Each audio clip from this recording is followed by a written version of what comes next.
support men that are going through mental and physical issues. If we can help take their mind off what they're going through for an hour a week talking about sports, and you help them, and they help each other, and everybody helps everybody, the world will be a better place. So happy to be back. My name is Chuck Burge, along with my co-host, Mr. Robert Kinney. Robert, how was your Thanksgiving, buddy? It was good. I ate too much, but it was okay. A little ham sandwich on Friday, ham sandwich on Saturday, ham sandwich on Sunday. I've eaten so many turkey and mayonnaise and black pepper sandwiches since Thanksgiving. That's better than most of the sandwiches you normally eat. Yeah, it's better than mustard and grape jelly, right? So, Absolutely. yeah. So, I'm about to put, best news I can tell you about Miller's House today is Ariana is back. Yay! She's been gone for a year, and she's back in there somewhere.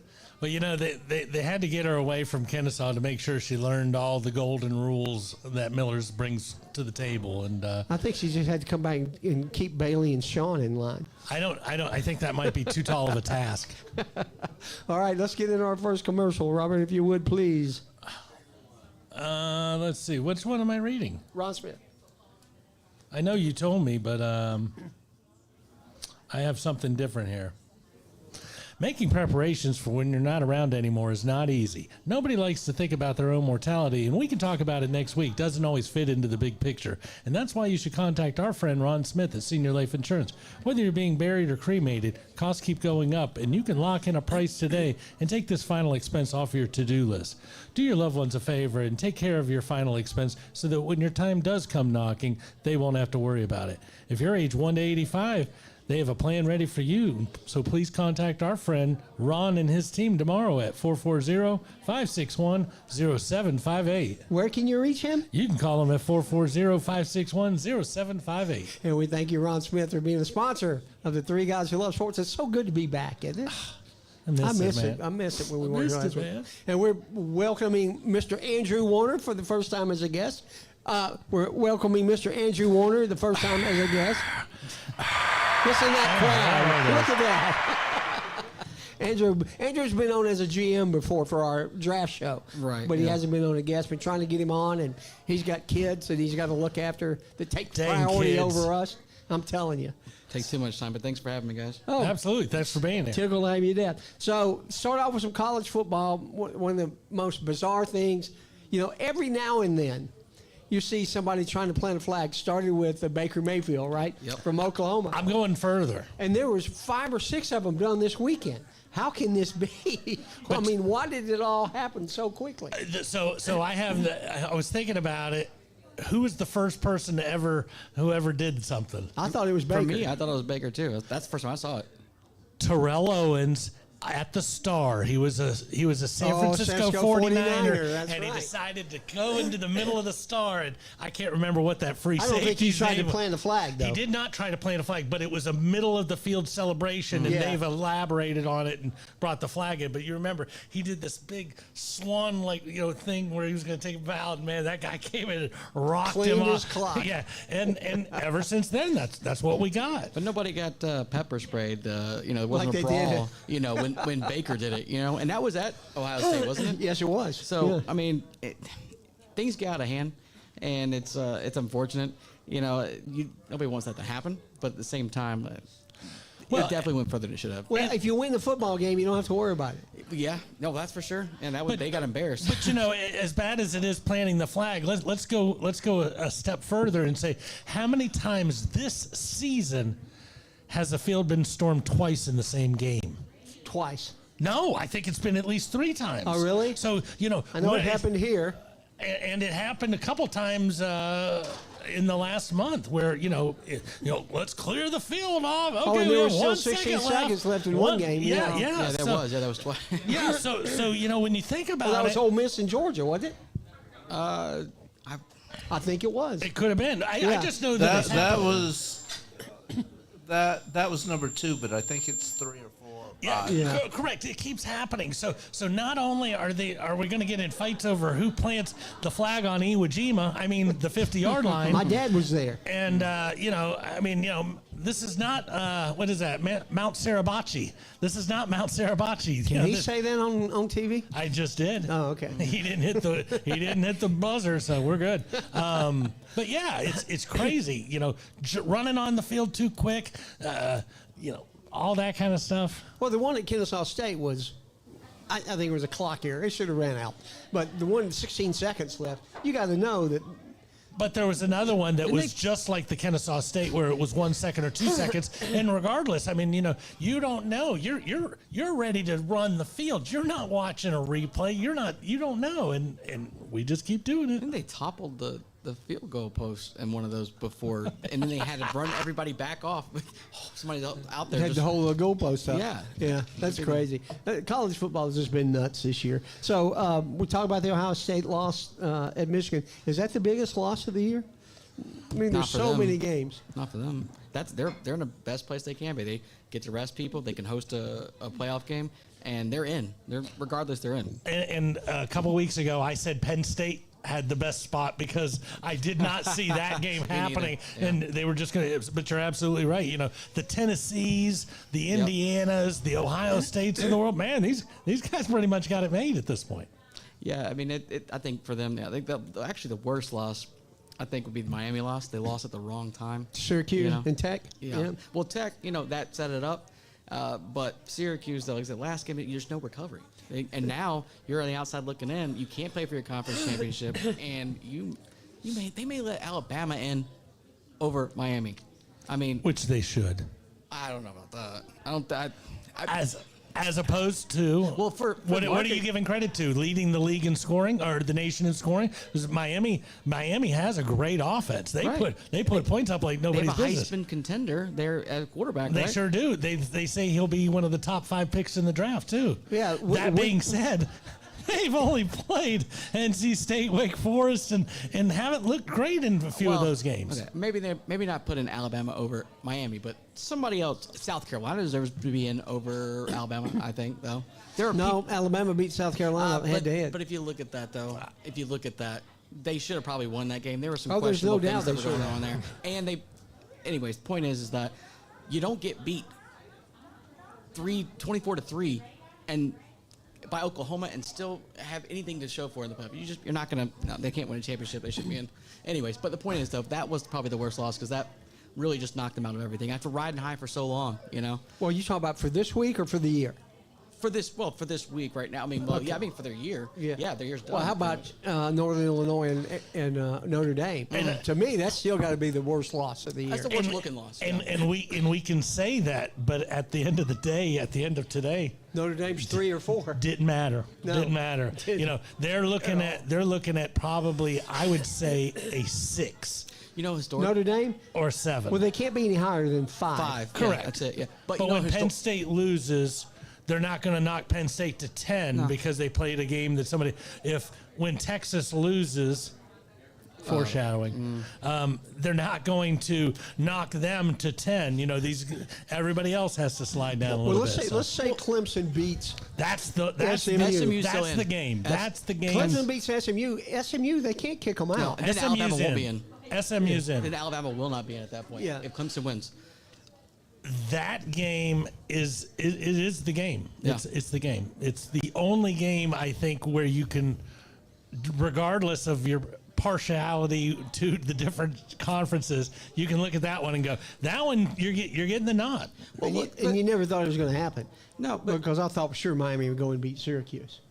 Sure. Which at that point in time you say, both those teams are in, no matter who wins. Well, a one-loss Miami team versus a one-loss SMU team. Yeah. Both teams are in. Somebody's getting a bye out of the deal, but the loser's still invited to the party. So, those 2 losses to opponents we did not see beating the vaunted Open the Canes. door. Thank you, everybody. Thank you. I've never thanked an Orangeman, but thank you, Orangeman. Go Tech. Yeah. Well, I don't know how they recover. But looking at how the committee actually drops these people, Georgia lost ranked Ole Miss. They dropped from what was it 4 to 8, 4 to 12. Correct. Right? Georgia But then dropped to Ohio 12. State, But nobody had losses. No, That it was 2 to 12 when they lost 2 the to first 12. one. Right, 2 to 12. So, but then the Ohio State just lost to an unranked bad Michigan team. Only scored 10 points at home. They dropped them 6 spots. No, That's ridiculous. That's, that's favoritism. Ohio State did not fall far enough. And at the end of the day, look, I said before the season started, I believed the Big Ten would get 4 teams and the SEC would get 4 teams. I said I thought there'd be at least one 3-loss team. Check that tape, Larry. If not 2 3-loss teams.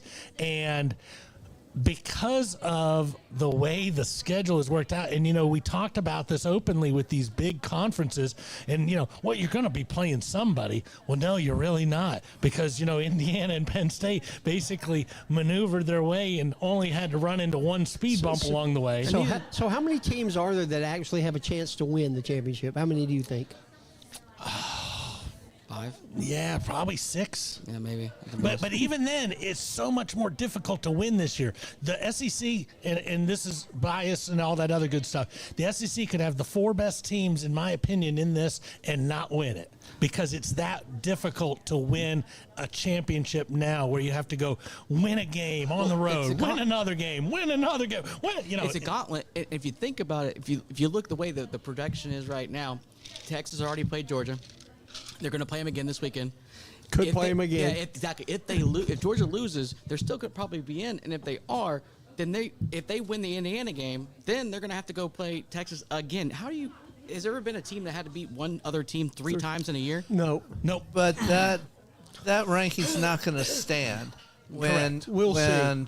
Well, when either Penn State or Oregon lose, and Georgia or Texas loses, they're not going to stay in the same place. So once again, they're not going to have Georgia playing Texas this weekend, and then in 2 weeks playing again. Well, I hope not anyway. When you look at it and you say, well, the top 12 are getting in. Well, guess what, folks? 15's playing 16, and one of those winners automatically gets one of the top 4. And what that tells me, because Ward Mannion, or whatever his name is, the head of the CFP, he said, we're not going to punish people for being in the conference championship. Correct. So, but you can't let an SMU or you can't let an Arizona State or an Iowa State both in. Well, no, only one of them is going to get in. I think he meant the top 4 conferences. I think, and I understand, and we've talked about this, Chuck. I know I've talked about it a couple times where once this week happens, you're not going to hold against playing another game, even if it does give you a 3rd loss or one of those types of things. But it's just exciting. I think what he meant. Exciting. I think to clarify what he meant was, if you are in the top 12 and you're playing for your conference championship and you get the extra loss, then you should not be punished for that. But I mean, you talk about 15. 15 playing 16. Yeah, exactly. Then you're not. Yeah, basically just that winner's going to get in. But that's what he was talking about. Yeah. So I think the Big 12's only going to get one team in. That's obvious, right? Yeah. It is to me. But then, as you already said, when 17 comes calling at number 8, if Clemson, if Dabo has something, that eats up that spot.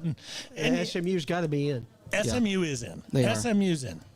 I think you can run down the list and say Oregon, Texas, Penn State, Notre Dame, Georgia, Ohio State, Tennessee, SMU, and Indiana are in. You've got 9 teams that are. We don't know where anybody's going. Did you say Boise? I did not say Boise, because Boise State's not in. They have to beat UNLV. If they lose to UNLV, they are not in. So then it becomes the Greenway. No, because we lost to Memphis. But you're still in your conference championship game, and you have to win a conference championship. So it does bring you back, because you're actually playing in a game. If they're ranked above, right? But if we're ranked above, even. But if Boise State doesn't win their championship, they're not getting in no matter what. So it wouldn't matter at that point. You know what I'm saying? Yeah. But a 14th ranked Boise who doesn't win their championship. Arizona State would be above us. Boise's in the top 10 now. They're like already going to go in. So we got to figure out, if Boise State loses, the only other thing that you're looking at here when you look at this, the current rankings, is Memphis, Army, Tulane. Well, if Army beats Tulane, Army might get in if Boise State loses. It's the top 5 conference champions, right? That's correct. So that's ACC, SEC, Big 10, Big 12. Well, it's ranked. It doesn't matter what conference it is. Right. Based on where they're ranked. But hypothetically, you are correct. Those 4 are automatically going to happen. And then the 5th one would be either the smallest AAC school. or the. Yeah. And in the future, it could end up to where maybe there's a good Army team or a good Tulane team and a good Boise, and now all of a sudden maybe It's a battle. maybe winning the Big 12 doesn't even get you in, Yeah. you know, because you're not one of the highest. I feel that would be too much. And Well, they'll if have to redo Tulane it at had that not lost to Memphis and Boise won out, Tulane had a good shot of making that 12th spot. Yeah. I still think you're a lot closer than you're giving yourself credit for, just from the standpoint that you're in a championship game. These other teams can't win a championship game, so it's not. They're long odds, but they're still got to have a Basically, chip the and a 12 chair. teams in there that are in there now, unless something screwy happens, like a Clemson, they're in, other than Iowa State and Arizona State. I think the top 9, as you look at them on the rankings, are all in, and then They can't. They're new data, new data points for them. They're set. correct. There could be a little bit of strength of schedule where this team beat this team, and it may that's just, but it's That's just positioning at that point. correct. So top 9 are in.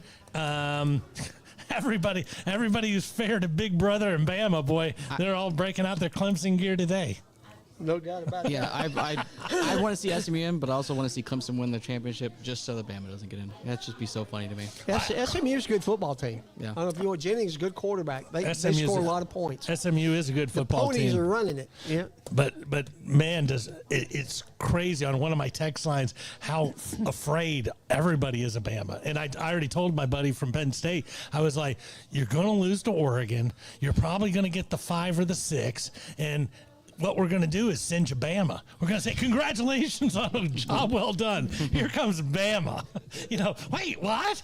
It would be funny to see Bama Notre Dame yet again, which is basically the only team Notre Dame's ever played when they've had any postseason, national championship, back when they got shellacked, back in the college football playoff, they made one appearance, got shellacked, Hey, but that was when my middle linebacker had a fake girlfriend.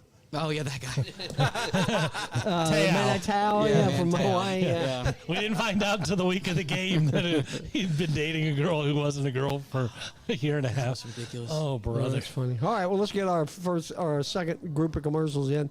There are a lot of places to get your oil changed in the Kennesaw area, but if you're looking for a personal experience, then stop in at Castrol Kennesaw Express Lube or Lost Mountain Express Lube. We'll always do our best to get you in and out quickly, safely, and without a whole lot of fuss.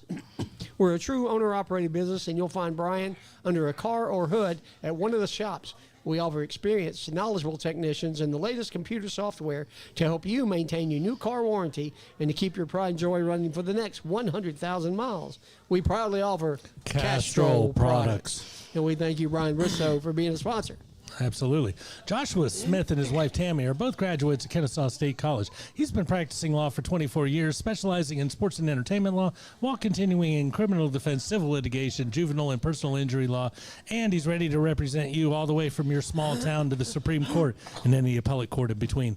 With all the new rules regarding NIL and cash payments to athletes, they are placing a new emphasis on Kennesaw State University student athletics to help our student athletes better navigate some of the bigger issues that have tripped up so many.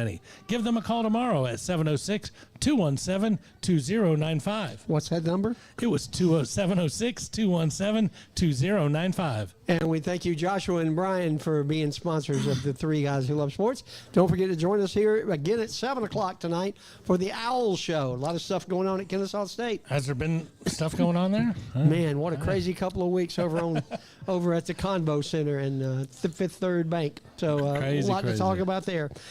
Get back to our college picks. We mentioned briefly the Heisman Trophy. I thought it always came out the first Saturday in December.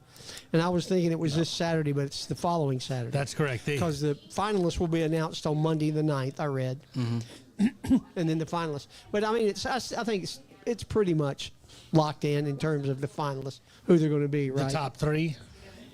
Hunter. Top 4. Jetty, Cam Ward, and who else? And probably Sanders. No, I don't think Sanders will be in there. South Carolina Sanders? No. No. Sanders too. Deion's son. Shador. Who's throwing for 400 yards a game for a lot of stuff. I don't know. I don't know that he's in there. And though. Dylan Gabriel. It was if I had to choose No, one. I think Dylan Gabriel deserves to be there. I think, let me just ask you this question, and I completely agree with what you just said. Doesn't happen very often. Yo. Yo, mark it down. Would you draft Travis Hunter? Yeah. No. I wouldn't. I wouldn't touch him with a 10-foot pole. Why? His freaking coach has made him play twice as much as every college athlete ever has. That means he's just, ready to go. He's That's not what that means in my no, book. he's not worn Is out. he He's a worn kid. out? He's a kid. I understand he's young. I don't understand we baby things. I understand, Juan Marichal could throw 270 pitches. Why can't And this pitch guy the do it next day. nowadays? I understand all of those things. But I look at the beating that you take at high-level college football, and it's like, does this guy really need to play every play? Because he's not going to do that at the next level. No, but it gives him, if he's a defensive back, it gives him a little bit of edge on, interceptions. He's a receiver, right? So, I mean, I don't know, routes, understanding of routes and things like that. He has probably a better understanding because he does that more than just like a guy who used to play receiver in high school and then went to DB, in college, and that's all he did You're in college. absolutely right. He understands the other position very well. Right. No matter which side of the ball or the he's other way on. around. Exactly. He could probably get out of coverage maybe a little bit better than some of the. Because he knows what Yeah. would mess him up, and he Right. can do the same thing. But So is he your I s- pick for the Heisman? For me, yeah, I love guys that play. How often does it happen? You get guys that can play at a high level. never on both in my sides. life. There's Oh, a couple. Ole Miss has a linebacker that runs out of the backfield some. Yeah, he's, Oh, yeah, that he's a guy. lead Pegwis blocker. or Pegwis or whatever his name is. Pekeys. Yeah, yeah. Right, but Yeah. he's a lead blocker whenever they go like jumbo or something like Oh, that. no. right? He He gets the scored ball. 4 or 5 touchdowns. Yeah. Yeah. No, he gets the ball. He bowls people over. Yeah. Until the last game, But every only- time he ran the ball on 4th and 1 or 4th and 2, they made it. Until But that they're game. only bringing him out for 4th down, correct? That's No, all I was 3rd trying and to- 4th. Okay. Goal line situation. I mean, yeah, he's not an every down running back. But Yeah. what about the tight end for Penn State, number 44? I can't remember his Oh, name. I know who you're talking about. But he does everything too. He's a quarterback, tight end, receiver, running back. Special teams. I mean, I don't know about Heisman, but like tight ends should get more love. honestly. I like the idea of it. Like a Brock Bowers who what's- did everything. What's the guy, the running back for Green Bay Packers in the '60s? Who came from Paul Notre Hornung. Dame? Paul Hornung. Paul Hornung won the Heisman. Do you know what is special about Paul Hornung's Heisman? He's the only person still to win a Heisman with a losing record. Oh, really? Yep. So he played in Notre Dame, went 3-7, but it was like, well, he plays quarterback when we need somebody to throw it deep. He plays running back when we need a yard. He punts the ball. He does everything. So Didn't Tom Matty do that with Baltimore one time? I think Matty did it. because Had a- Morrill got yeah, hurt and had a Unas game got or two. hurt, and Tom Matty had to play quarterback. Yeah. I got to go with Ashton Jetty, especially if he breaks. Yeah. Whose records he's trying to break this weekend? He needs a couple hundred yards. He ran for another 223 yards this past weekend. He's just a stud. He is, I and mean, he's getting a bunch of carries. Same boat for me. I don't want him either. You don't want Genty? He just had 24 carries. He's 27 carries. 20. I don't. When I'm drafting my NFL team, I want a guy who's been. I don't want to say handled with kid gloves, but I don't need gonna to see you break- out there every freaking play. He's going to break himself the first play he gets hit by these grown NFL men. You need somebody who's been battle tested, man. That's why I prefer someone who has played, not somebody who's had a bunch of injuries along the way, but somebody who has played and played at a high level. An Especially SEC running back, a Big Ten running Sure. back. So we got a Hunter here. I got Ashton Jenny. I'm going Jenny. How about you, Larry? Nobody from Tulane, please. Nah, I would have to go Jennings as well.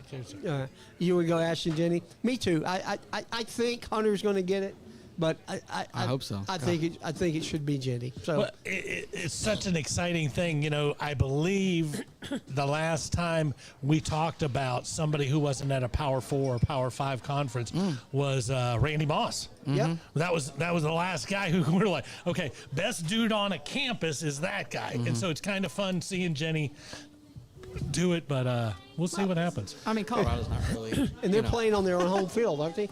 Isn't that odd that they get to play on their home field for the I thought they were in championship game? Vegas. No, I think they're in Vegas. Yeah. No, I thought somebody said on the radio that it's a blue field. I think the I only- can pull that I up think in the- about 2 seconds. All right. I think the Big Yeah. 12 are the only ones that play on like the best teams field or Yeah, whatever. I think it's like No, you are correct. That game is in Boise. Oh. yeah, it's like Albertson Stadium. It's like Tulane, the AAC. Yeah. We play at Just that Army conference, because we yeah. lost. Because Oh, right. Okay. All right. Speaking of the games, let's get into them. We got 5 games to get into. Larry, you added one for us, didn't you, Larry? yeah. You can either do it this show or next show. Oh, but you didn't put it on here. Oh, we'll No, do it on the no, next show. it I should don't be see on it on there. here. There's 5 here. There's 5. Flip it over. Oh, you put it on the other Yeah. sheet. On the Oh, other okay. All right. All right. We'll do it Oh, here West then. Point, Yeah. yeah. All right. So let's start with UNLV getting 3.5 at Boise. I'm going to take the Broncos. Yeah. Man, a lot of pressure on them, though. You know, we talk about this team can't have 3 losses. This team, once they lost that game in week 2, they've been under the microscope and knew they had to win. That was a close game, too. Oh. And I'm taking them. I'm taking the Broncos, but I will not be surprised at all if this is a 1-point or 2-point game and they do not cover. Andrew, how about you, buddy? Yeah, I'm taking Boise for sure. Uh-oh. Tell them what happens, Larry. That's very ominous. Every time everyone picks the same, we lose. That's been going on for like 3 weeks now. That's pretty crazy. All right. The Mighty Green Wave laying 4 against Army. Wow. One of my favorite trivia questions used to be name the 12 teams that nickname does not end In an S? in an S. The Green Wave was one of them. The Greenway was one. I was thinking Army was the other one, or it No, was another one, but the Black Knights. Yeah, it was the midshipmen. I was Yeah, thinking Navy. Navy, I was thinking midshipmen, Navy yeah. at that point. I'm taking Tulane. Army is a heck of a team, hard to beat, but it's that same triple option offense. Didn't Tulane play Navy already? Yeah, And they beat Navy, right? handily. Yeah, so that's kind of my rationale. Give me the Green Wave. 35-0 was the score in that game, and it was at Navy. Sorry, Larry, but I'm going to take Army, actually. Attaboy. That's actually a makes good us feel thing. better about our That's picks. actually a good thing. Yeah, for you, I guess, right. No, but no, I like them. I think that they're better than, Notre Dame may actually be good. I don't know. But I think that they're better than what they look there. And I definitely think they're better than Navy. I think we'll see that in that game after all the games are over, that we see every year. I think we'll see that Army is definitely, I think they're going to be a lot better than Navy. So I know it looks a little bit similar, script when Notre Dame Sure, played them both. everybody was undefeated They at one play point. a week from Saturday, right? The 14th. Yes, Yeah. after all the conference championships, yeah. And let me just say that although I think Tulane will win this game, I'm secretly rooting for Army because Army cannot get a God bless America. 12 seed because they're playing a freaking game the next week at Navy. Oh, yeah.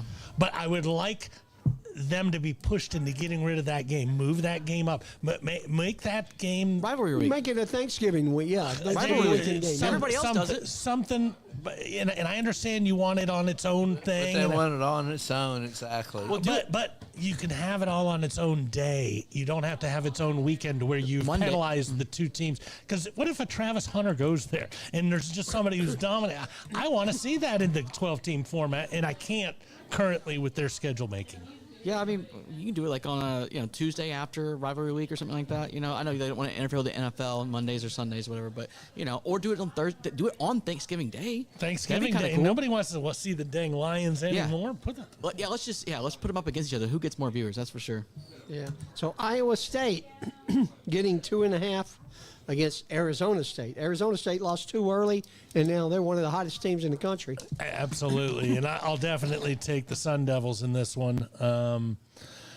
Yeah, I don't know. I just think they are the team to beat at this point. Although, that being said, I think the second hardest team to beat at this exact point in that conference would be Colorado, who does not get a Who didn't voice. make it, yeah. Who doesn't get a voice in this and will not make it. Win your games. Win your Exactly. games. How about you, Andrew? Well, I'm maybe picking a little bit emotionally here. I have my stepbrother and everybody. My family lives up in Ames, so I'm going to take Iowa State just because I like what they're doing, and I think Arizona State. I think it's gonna be a very close game. I think it could really go either way, but I think that that coach was Campbell, his name. I think he may have an edge on on because he's a little bit more experienced. And so I don't know. I'm just it's a gut and it's an emotional thing. So I'm just gonna take Iowa State. And that game's in Jer World.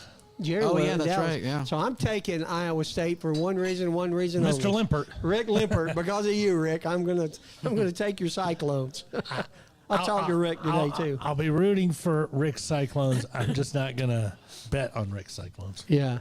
All right. The Dogs, a little shocking. They're getting 2.5 points in Atlanta, which is basically a home game for them. They lost 30-15 to Texas. Didn't they get 2.5? And that. And they were negative 2.5, right? They were the same thing. Yeah, they were the 2.5 point underdogs at Texas. Yeah, that's right. That's what. Yeah, that's what. And they're yeah, 2.5 point same thing. underdogs Yeah. in Atlanta. I don't know how they can take Texas. How they can beat them twice? Yes, that's Yeah. hard though. That's very hard. I know, but I want to take Georgia because I think they're going to win, but I can't. Just because it's Georgia. Give me the Longhorns. I think Texas can definitely, and even most likely, will win this game, just because of how banged up Georgia's been over the past, while really, almost the entire season. But I'm a fan, so I can't ever take anybody against them. So I got to go Georgia. Robert? I'd like to take the over in this game. It's 49.5. Really? I think whoever wins this game is going to be about a touchdown away from that themselves.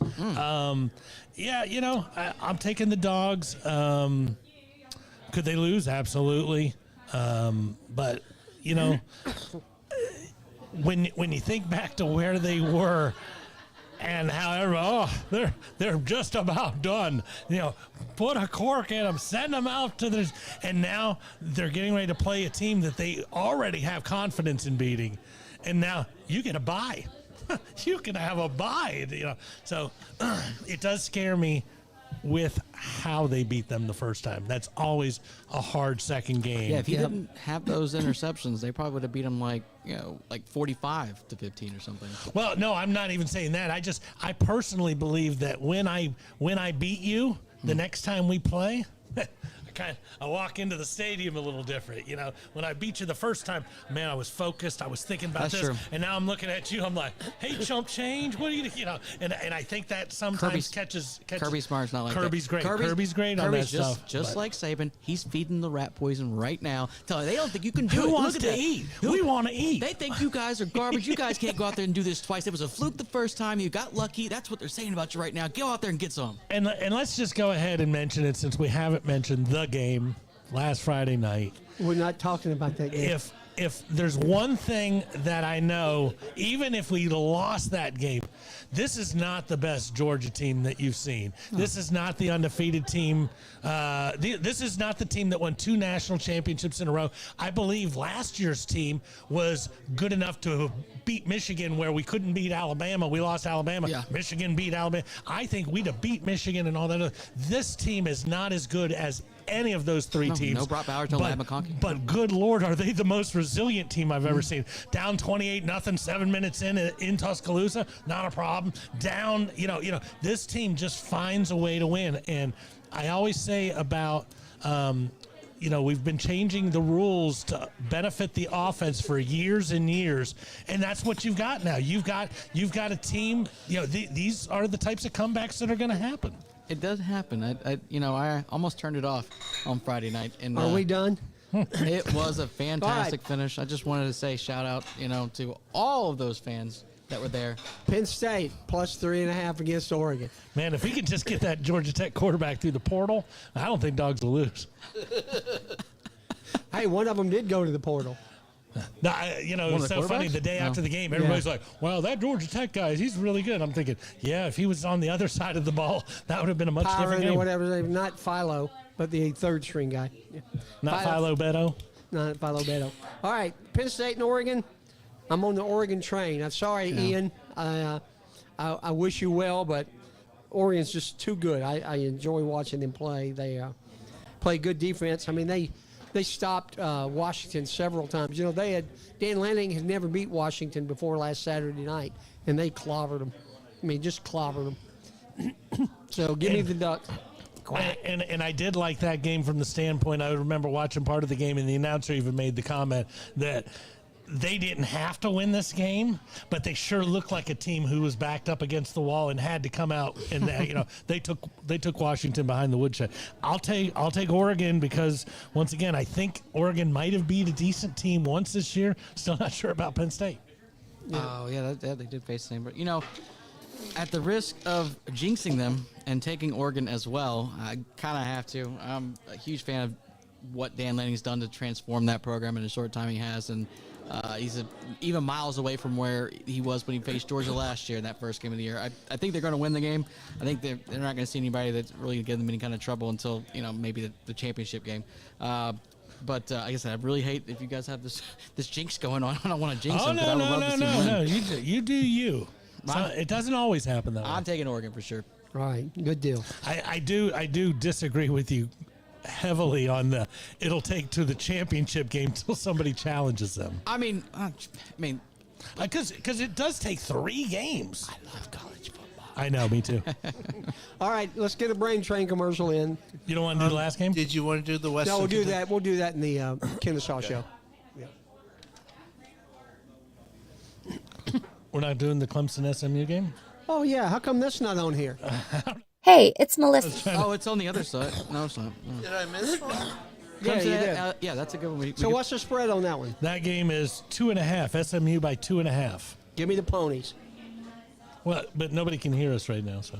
No, you're still off. He didn't I start the thought commercial. we were on the Brain Train commercial. I thought we were talking behind the scenes. I switched back. I got you. Yeah, SMU minus 2.5, right? Larry? That is correct.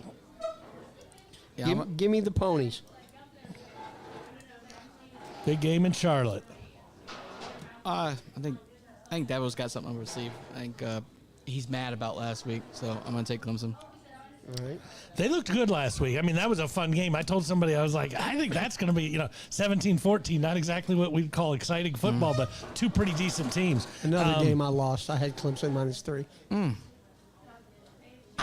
My biggest problem with this game is still now who's SMU beat?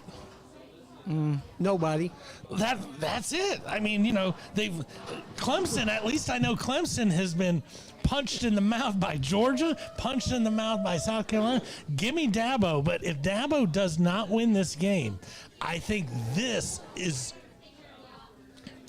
going to get indicted on the whole not using the portal. Clemson can only, SMU can only play who's on their schedule. Correct, but with the conferences so big, you end up with SMUs and Indianas who somehow don't play anybody. Who probably neither one have a chance to win the championship if they're in the playoffs. Absolutely correct. All Absolutely right, correct. Brain Train. Hey, it's Melissa at Brain Train Centers, the fastest growing neurofeedback provider in the world, and I have some pretty important questions for you. Do you or someone you know struggle with focus and attention, sleep, memory, or other mood issues? Or maybe you just want to achieve more in high-pressure situations. Well, what if I told you you can unlock your brain's full potential and change your life entirely through neurofeedback, a drug-free and natural approach to negative moods, and it's backed by more than 50 years of research, so it's not new. It is safe for both children and adults as you retrain the brain to create new pathways. Medication may help short-term, but they don't address the underlying issues.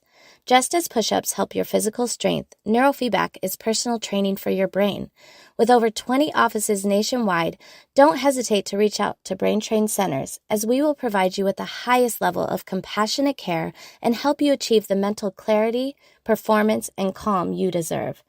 Your journey to a better quality of life starts with a brain map. Now you can retrain your brain and reset your life.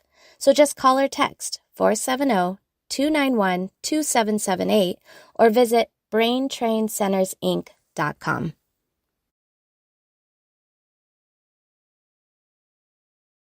Thank you, Meg and Melissa, for being sponsors of the Three Guys Who Love Sports. And now we're going to move on to some pro football. Man, Robert, I put this on on the agenda for you. Somebody told me that Buffalo has now said they're not building a dome.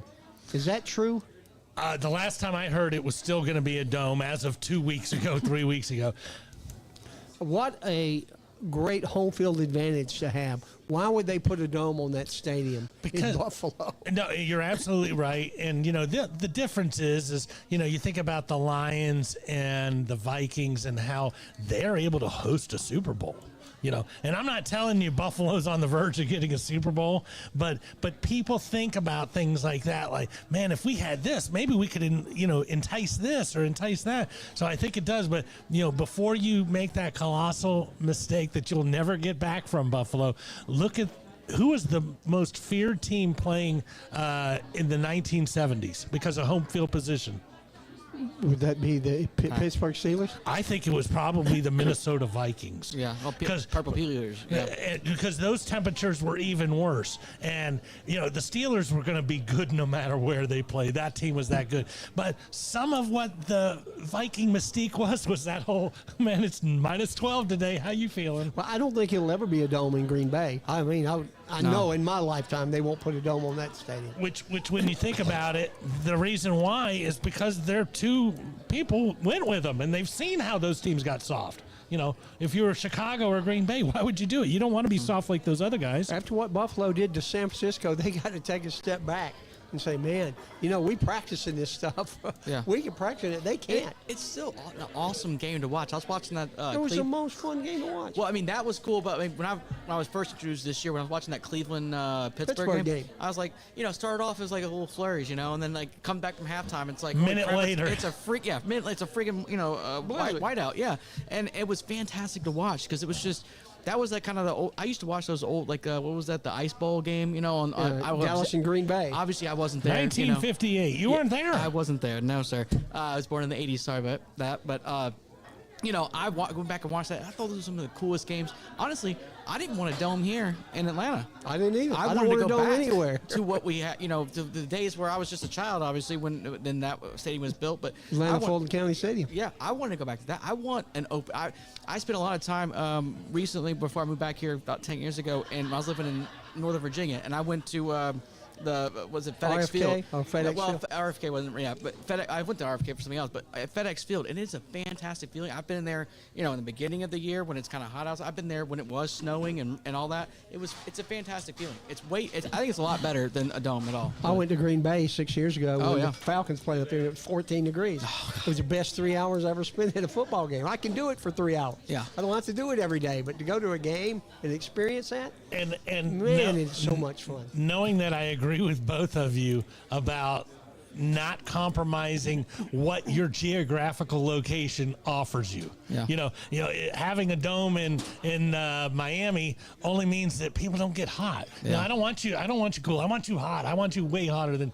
But that being said, I was at a game, a Titans Colts game in Nashville 6 years ago. Didn't have anybody on my fantasy team or anything else. The night before, it was 22 degrees, and when this game kicked off, it was like 42. It was the worst game I ever been to. I had that wasn't my team. I had nobody. It was like, wow, 42 is really freaking cold out here. So I understand it both was 14 sides. when I was in Green Bay. But it was your team. And he loves it. Every second. And he loved it. But it was his team. You think his team kept him warm though? It was both my teams. I'd have been okay. Both my teams. Oh, both his teams. I love the Packers and the Falcons. Had it been a Falcons, I'd have been much different. But watching the Colts and the Titans, I'm like, I'm up there though watching these. I'm sorry, whatever they're called now.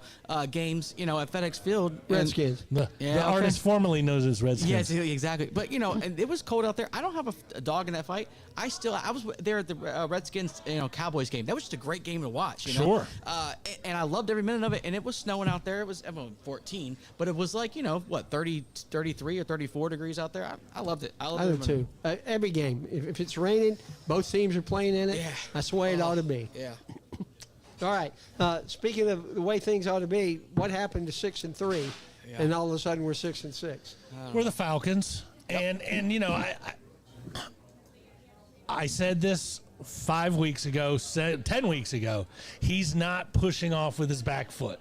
He had that game where he had 505 yards passing. That's awesome. 509. But he never pushed off his back foot during that game. He's still recovering. He's not recovering. He doesn't have it. He's already recovered. He doesn't think his foot has the confidence. He doesn't have the confidence in his foot to do what he's going to do. I don't think it's ever going to be there. I think this is what you're getting out of Cousins for the rest of his career, is a guy who's very accurate but won't be able to step into the ball. That one touchdown, I'd love to have a quick powwow with him. That one that was in the middle of the end zone where it looked like it was a Tebow push pass with 4 people covering. It was like, what part of your body did you think that was going to be? It was the worst looking thing I've ever seen. But he can't step into a ball. Sooner or later, we're getting our backup.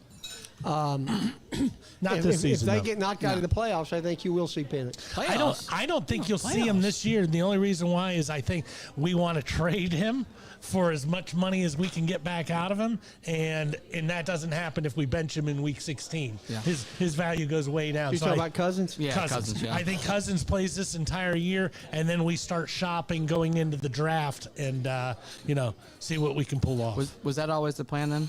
I do not think that was the plan. To get as much as you can out of Cousins in 1 year, and then try to make up for some of the deficiencies you may have by selling off and trading for a couple pieces, in the offseason? Who knows? No? Hopefully we trade them for defensive guys or picks that we'll spend on the defensive Yeah, right. side. Exactly. That's the thing is, like, you need things that you don't have. At least finally we're out of the salary cap hell. But at the same time, I don't know. Everybody was freaked out when they made that decision to get Penix in the first place, right? Oh, yeah. Somebody's either playing 3D chess or just don't know what they're doing. It's the Falcons, so I'm not going to give us 3D. Back and forth. I'm not going to give us 3D chess. We were texting back and forth. And I said something weird's about to happen, and sure enough, it did. Which I don't want to go back to that night, but Yeah. there's a lot of things that could happen. A lot of horrible things have happened. When you look at this team, they're 6-6. So they got 5 games left? And they talked about, 6 weeks ago about how easy the back half of the Falcons' schedule is. It's not. No, these teams have actually gotten a lot better than what they were projected to be. But left we have Minnesota and Washington. So we can say those guys are. But then we got Vegas, the Giants, and the Panthers. So realistically, we shouldn't be any worse than 3-2 out of that. That may not be enough. We only have 5 games left. Yeah. Yeah, that would be a 9-8. If you just go basic, it's at Minnesota and it's at Washington. Those are going to be tough and the wins. Panthers are playing better football. Yeah, they are. I'm almost Not saying great we're football, going though. to go 2-3. Yeah. Well, Do we make the playoffs with a losing record? it's happened before. Yeah. We win the NFC division. West. As long as Tampa NFC will West. follow what we do, we're good. Yeah, well, Did they're looking Tampa, better too, did though. they lose to Carolina? Carolina No, they beat did them? not. They beat them. Tampa beat Carolina this weekend? Yeah. Right. So now we're both 6-6. We all Both obviously 6 had and tiebreak. 6. We've got the Their tiebreaker 'cause their we beat 5 them final twice, right? games are Vegas, at the Chargers, at the Cowboys, Carolina, and New Orleans. So they have an easier schedule than we do. Yes, they do. All right. Just Well, great. let's get our American Access commercial in, Mr. Robert, and we'll make some pro predictions. Scare me. Tired of going to the same old places for the same old thing? American Access has your solution. Whether you're looking for something new to do before or after the game, the most memorable workouting ever, or just wanting to take something else off your bucket list, American Access and their 3.5 Atlanta locations located in Marietta, Tucker, downtown at the Works, and the uber cool mobile axe experience. They can be set up wherever you need. Keep an eye out there for upcoming events and festivals, including some Falcons games. Look them up at American Access or give them a call at 678-763-3635. I want to write that down. What was that number? It was 678-763-3635 to schedule your next adventure. And thank you, Dan Fisher, for being the sponsor of the Three Guys Who Love Sports. Here with Robert and Andrew Warner, I'm Chuck Burge, and we got one more segment to go. We're going to make some pro predictions. Big ball games this weekend. Tomorrow night, we got the Packers playing in Detroit, and they're getting 3.5 points.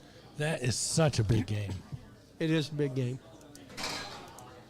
In my fantasy league that I've been in for over 25 years, if I win, I'm in the playoffs, and I'm going against a guy who has Goff, Gibbs, and Jameson. So All on one team? Wow. All on the same team. So, tomorrow night I'll You're the either feel biggest I'll feel really good Friday morning, or I'm gonna feel like crap. You want to Nowhere borrow in my between. Green Bay hat? I'm a little worried about doing that. I'm too. going to take the Packers and the points. It's at Detroit, Yep. and I think Detroit that's right. is it's right here. Yep. Actually good. Very good. Green Bay's coming back a little bit. They've been looking better. Detroit is better. I take Detroit. Robert? Yeah, I thought about Detroit this week because last year, minus 1 week, the Eagles were 10-1, and we were ready to carve their name into the trophy. And I started thinking, is this Detroit team similar in any way, shape, or form? And I don't think it is. The only thing they got to worry about is Dan Campbell. Give me the lines. Sorry, bud. Yeah, he hadn't done anything yet. He learned from his mistakes last year. No, After the no. Dallas So, game. I don't believe he. I The don't San believe you're Francisco right. games are when he blew. I don't believe he's learned anything. I believe his team has put him in a position where he hasn't had to decide it. Well, Take there's any that- call. there's That's that what- too. And so hopefully So for we don't his know if sake, he's learned anything yet Correct. because we haven't had to learn. But you know. Although the very first game of the year was against the Rams, and I watched it on TV, and at the end of the game, it was a question of who's going to call a timeout and who isn't. And Sean McVay's over there walking around talking behind his thing, and you could see Dan Campbell did not look comfortable. He was trying to figure out, is he going to do it? Am I going to do it? And, it was like, oh, I don't like this at all. And once again, it hasn't happened since week 1. They've just been steamrolling. But Yeah. All right. Game number 2, the Buffalo Snowbills at L.A. Why is this at 4.5? This should be at like 15. they're playing 3,000 miles from home. Yeah, but still, they've been on fire. They have. I'll take my Bills. Although, Rams are tough. The Rams are an offensive team. Yeah, I'm taking Buffalo. That's another one across the board. I'm taking the Bills. Oh no. Don't worry, we're going to change it up now. All right, Cleveland at Pittsburgh. Cleveland, Jameis Winston, I hate you. Famous Jameis. I'm going to Now- take Pittsburgh just because they screwed me over. They did just play that snow game, and obviously that was in Cleveland, and I didn't expect Pittsburgh to win to lose that one. I don't want them to win. They probably will. But I'm still going to try to put it in the ether. I'm going to say Cleveland just because I need them to lose so that the Ravens look better. I'm going to take the Brownies as well. I had a friend who said he ran into a guy 2 months ago, and the guy goes, what do you watch? He goes, oh man, all these games are already figured out. Everybody knows who's going to win. I could tell you who's going to win the Super Bowl this year. And the guy goes, oh really? You already know that? The guy goes, Steelers. Nobody wants them to do it. Nobody thinks they can do it. That's why when they win, you'll mark my words. I'm like, oh my God, this does seem like. Oh, I hope not. Oh, that would be so bad. But I do like Mike Tomlin.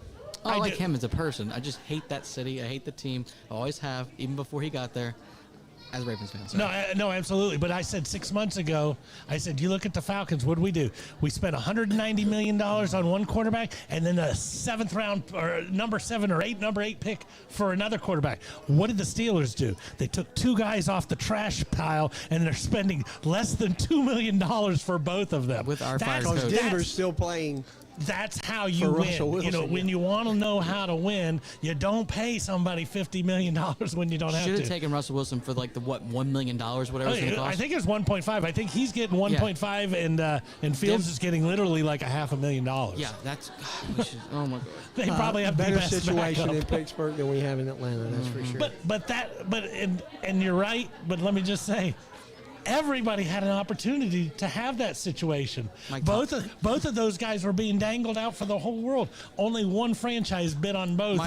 Mike Tomlin's a better coach than Raheem Morris at this point. Who knows what his future holds, but Mike Tomlin is. Mike Tomlin never had a losing season Never. in Pittsburgh. Yeah, I know. Trust me, I'm well aware. That's and probably not happening this year. No, they're no. what are they? 9-3. 9-3. Yeah, good team. Yeah. All right. The big one, of course, for us in Atlanta is Kirk going home to Minnesota to try to beat his former team, and I haven't done it all year, but I'm taking the Vikings. Are you doing that to spur your Falcons on to greatness? The same reason. Hardly. I almost took Georgia just because I'd be okay if I lost. I'd be okay if I lost. I'll be the same way here. I'll be okay if I lose. Yeah, I've sometimes taken picks where it's like, okay, this way, if I win, I really lose, or if I lose, I win. Yeah. I got to go Falcons. I don't want to. Based on everything I've seen, there's not a lot of reasons to think that they're going to do that. You think they're going to right the ship? Do you think they're going to make the playoffs? He can't step into the ball. He hasn't done it once this year. I mean, you think about how He you throw. stepped into a lot of stuff, but he hadn't stepped into the ball. But if I take you out to the parking lot right now, Chuck Burge, I tell you to throw it across Chastain, I don't know if you can do it, but I guarantee you one thing. When you release, you will be pushing off your back foot, which is more than our starting quarterback does. I could, when I was younger, throw it across Chastain. But you know what I'm saying? Even you got to be able to push off your back foot. Yeah. Yeah. You can't. So you're sticking with the Falcons. I'm sticking with it. Andrew, how about you, buddy? I would love to do that. I would absolutely love to do that. I love the Falcons. They're raised on it, and I had high hopes for this season, especially 3 weeks ago, 4 weeks 6-3? ago. Yeah. Yep. But I 3 weeks ago, we were really good. Yeah. I just don't think that they're playing at Minnesota. It's an emotional game for him. He's going to be all in his head. You can't throw off his back foot, you're right. And so I don't see it happening. It was a bad time to lose against. They should have won the Saints game, Definitely. And that was 3 missed field goals. They lost by 3 points. That's ridiculous. Last week, if you would have just, anyways, they could have won last week as well. Obviously, the Denver game was what it was. But if they hadn't done that, we could have went in and had a cushion. At this point, we don't. I don't think that they have the go get it in them at this point to do it. So I hope they do, but I don't think they will. So I'm taking Minnesota. And I completely agree with what you're saying, but things even out. Yeah. And when you think about how we won in week 2, Yeah. our 1 point win over an Eagles Philadelphia. team that's only lost twice. That was one of them. So you can almost take one of those losses that you see for the Eagles and go, that's probably not going to happen again. That's the same way that we're not going to win any more games in that same fashion. True. This is a 6-6 team that needs to find its way, and luckily we're in a horrible division God, that gives us an opportunity. We do have one more game on the list, though, Chuck. Oh, yeah? We didn't do the Chargers in Kansas City. Oh, yeah, that's on the email. Yeah.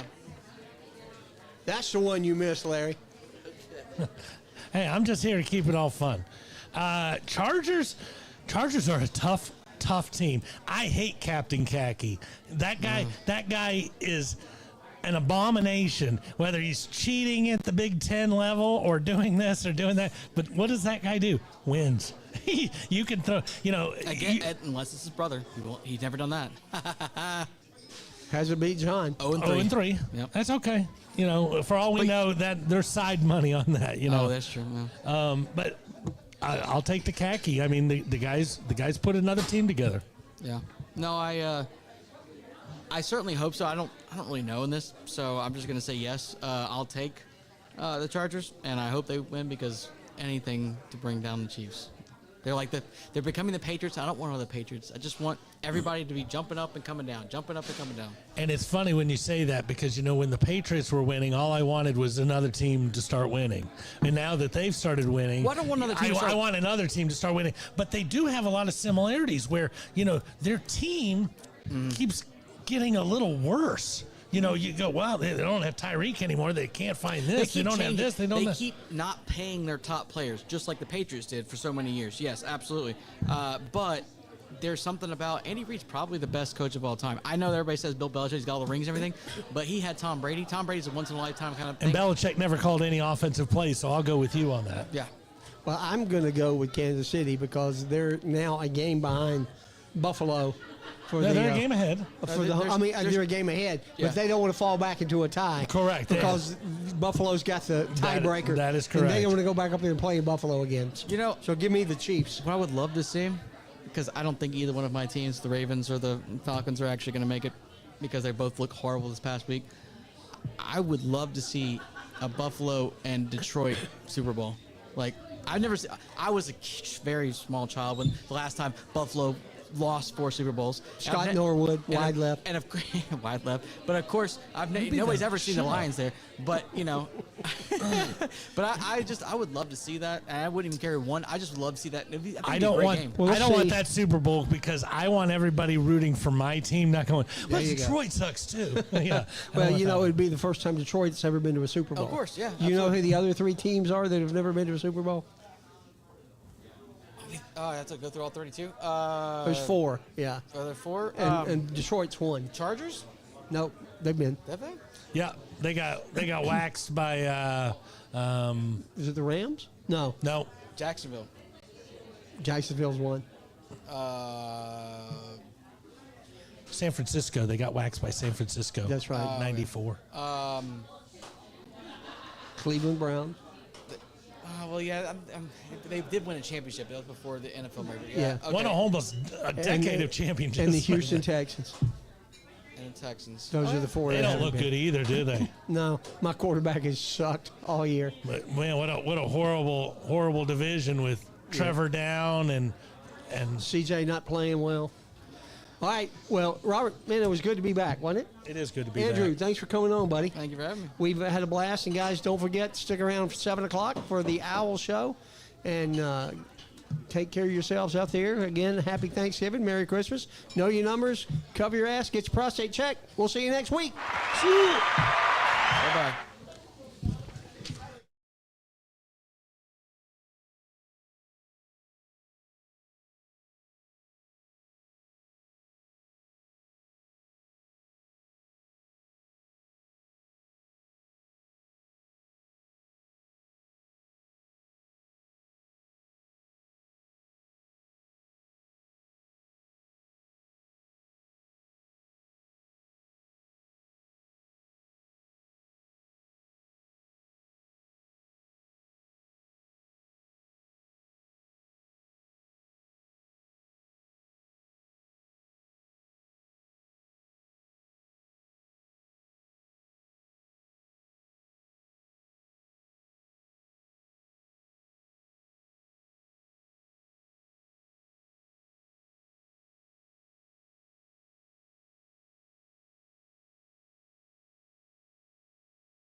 Chuck Birds, along with my co-host, Mr. Robert Kennedy. Robert, how are you, buddy? I didn't have my headphones on, so you can already tell how good I am. Did you have a good Thanksgiving? I did. We ate a lot of ham sandwiches, a lot of good sides. So I drove a lot of Pink Pig out at the Festival of Trees. I was porking out, but it was a lot of fun. We had a good time. Is that a euphemism or? Yes, it is. Driving the pork pig, the pink pig. Yeah, my engineer name was Chuck Roast, so it was pretty cool. Makes sense, right? Yeah. Hey, one of our only guests on the show is already shaking his head in disbelief. So, well, that'll happen 10, I know 15 it happens more a times. lot with that guy, but I'm just saying, yeah, the show's only 30 seconds old, and he's already second guessing some life decisions. Yeah, he is. So, have you found that yet? I have not found it. Okay. Well, we can go ahead and do a commercial. I don't know where you found it before, but it's on there. It seems like it's further up the top.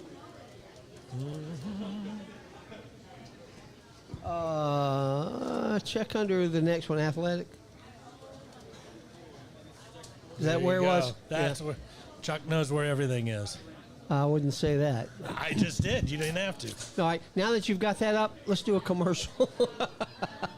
And what commercial are we going to do? Ron Smith. Ron Smith. Making preparations for when you're not around anymore is not easy. Nobody likes to think about their own mortality, and we can talk about it next week. Doesn't always fit into the big picture plans.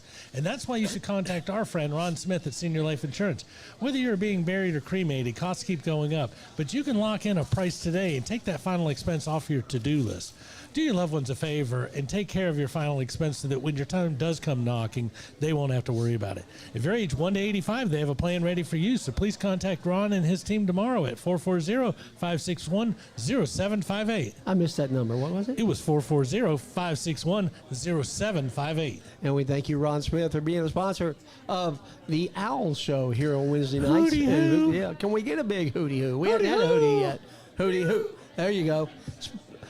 So not a lot's been going on over the last couple of weeks because of the Thanksgiving holiday, but we did have some good things going on. And we got a couple of guys on with us that can probably speak to it better than us. Do you want to go ahead and bring them on? Well, sure. You know, we have had some pretty interesting stuff happen.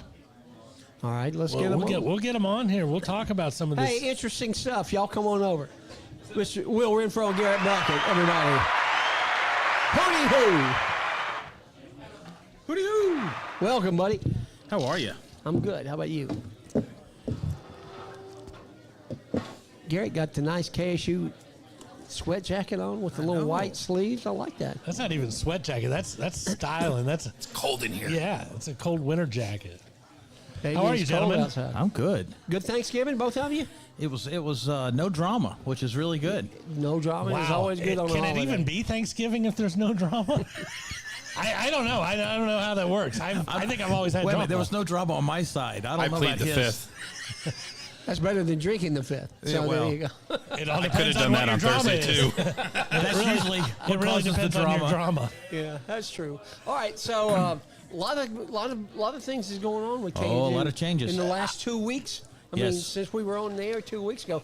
First thing that happened was Friendsgiving.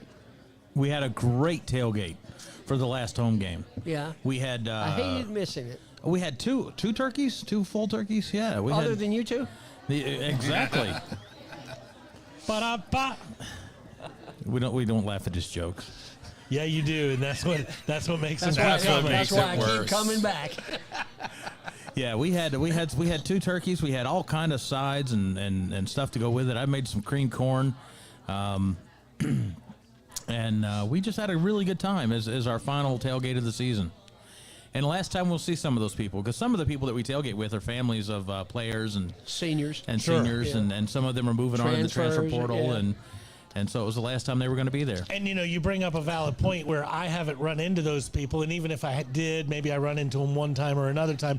But when you're at a tailgate, every game for a kid's entire career, you do kind of meet these people. How often have you run into somebody after the fact, after their kid left school, and you're like, somebody looks at you and go, hey, you're the guy from the tailgate. You guys run into that yet? Because it's going to happen. Well, if it there's hasn't. several people, families that I've met through the tailgating that we're still really good friends with. That's cool. like Cole Jody Loden, and Jody and Tom, too. Jody and Tom. Well, they're still active. Yeah. But like the Lodens, I mean, we're still good friends with the Lodens, and I see Cole on a regular basis. Yeah, and I've run into some people. I've actually gone to see some people post Kennesaw football. Right. Like there's one, Nick Snowden is the coach at a defensive coordinator at North Cobb High School. So we've gone to see him coach and run into his family there. That was good. Things like that. Very cool. Very cool. And every now and then I run into C.J. Collins' family because they live in Cherokee County, not far from me. C.J. Collins was the original center on the first team. You know, you can never be anything but the first one. I mean, you know, after that, it's like, oh yeah, you know, I played center there. I was the very first guy to ever put a ball between Snap my the ball, legs yes. during a football game. That's a cool thing. Yes. That is very cool. And, you know, and I know Thanksgiving or Friendsgiving was cool, but we also won a football game. We did win a football game against FIU, which is not a chump team. No. And it was we had a slow offensive start, but defense kept us in the game, and we were able to pull it out at the end. Was it overtime? No, we kicked the last minute field goal. Okay, kicked That's the what it kicked the was. field goal at the end. Yeah. And what's coolest thing is it moved us out of the 134 spot and up to 131 in the final rankings of the 134 college football teams. Did you see that? So we're not last. We're 132. No, I Now. thought we were 131.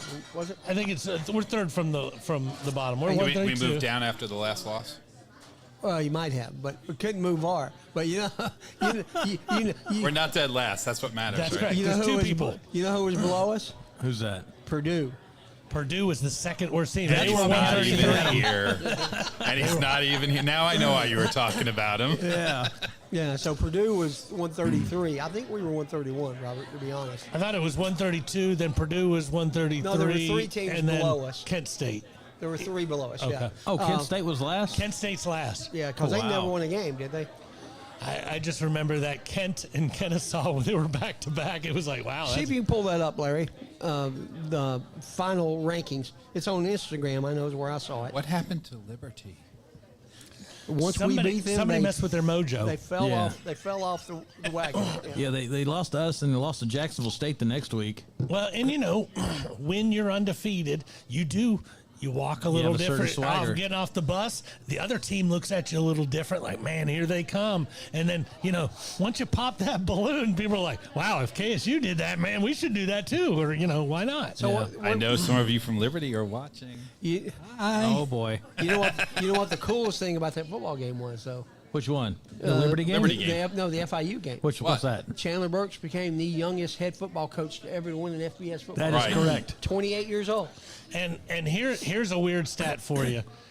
In 30 years, after however many coaches we go through and all the stuff that we've accomplished at that point, do you realize there will be two coaches on our list of FBS wins? And it'll be Brian Bohannon. and Chandler, and they'll both have one win. and, you know, to think that one guy only coached 3 games and he still has, you know, he's still tied there under that. So kind of weird. Yeah. It is cool that he won. Oh, it's great that he won. I mean, I really wanted to win that game, if only for that reason. Absolutely, because you knew he's probably not staying no matter what happens. Right. So get him his win, make him feel good.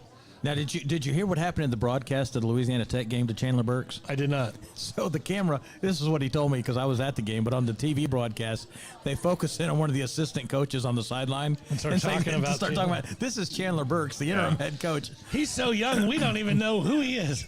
I found it, Larry. And the other problem was it's not even the right color. It was So who is this? So that's Kent State. That's Kent State, 134. Kent State, Purdue. Purdue. Southern Miss. Southern Miss. Southern Okay. Miss is 132, and then we're 131. Just behind UMass. Which UMass, they were a hired gun. People paid them a lot of money to come get beat up this year. Yeah. You know, Georgia added and, to that and, fund. and at 130 was the team we went to double overtime with. UTEP? UTEP. Yeah. Yep. No, the idea that the entire Conference USA is ranked above Purdue, the entire conference. Makes you guys really happy, The doesn't entire it? conference is ranked. That's kind of a Above interesting Purdue one. do. Maybe that's why he's not here. Yeah. Purdue. We're talking about you, Adam. Yeah. We're laughing at you. We're There not you talking go. about you. Yeah, we're laughing. Well, before we talk too much more football, because I know this is going to be a lengthy football conversation, if I could guess correct. How about that basketball game where we brought the big boys into town? Yeah, we brought Rutgers in and handed them a loss. I can't believe it's been that long since we've had a show. I know. That's I'm why like, I was that looking was like eons ago. So it seems. we just missed that one Right. there. Yeah, 10 days ago it was. It Yeah. seemed like forever ago. Right. So tell us about that game. Oh, that game, stressful. My wife turned and looked at me. She says, I don't think I've ever seen you that uncomfortable during a basketball game. Watching was she at the that Liberty lead game 2 dwindle years ago? away. I knew when we came out of that first half ahead as far as we were, I was like, So far. the second half is going to hurt. The second half, it's basketball. You and knew anytime they were that going to go on a happens- run. Yeah, Correct. I just didn't know it was going to be that much. Well, first of all, we never thought we'd go on the run in the first half that we did, Right, and be right. up by 18 at the half. But you knew they were going to go on a run. You just don't know how bad it was going to hurt, how long it was going to last, and where we were going to be able to hold on. And it came down to the wire. It really did. It came down to the last pass that we intercepted Right. to save the game. Because we have never played a lot of games like Xavier, like Rutgers, where it's a Right. big program. And, obviously we remember what it was like playing them and watching that lead come down. It's like, oh no, hold on to this. But, Well, that probably became the biggest win we've ever had. Because Yeah. before it was probably Georgia Tech that they had beaten Georgia Tech. Yeah. But at the time, Georgia Tech wasn't a top 25 team. correct. And this is, the idea that we've already beat a ranked team this season, it's a miracle we've even played a ranked team, let alone Right, beat them. right. So With 3 starting freshmen, true freshmen starting. That's it's going up. And then Yeah. we went up to Canada and won One. out of two. One out of right? the two. Yeah. Rousen? Is that who it was? Did we beat? Yeah.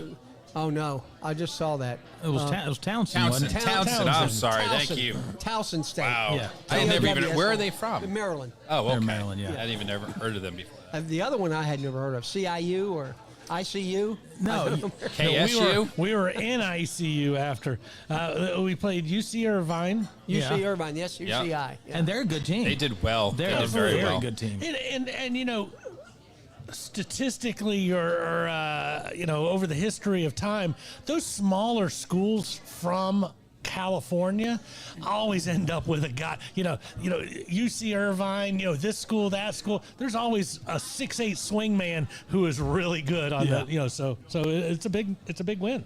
Yeah. It is. It wasn't a big win against them, but it's And okay. Towson State we beat in overtime, right? Correct. We beat them 67-63. That was an exciting game. Yeah. It really was. It's an awesome experience for the team to go all the way to Canada.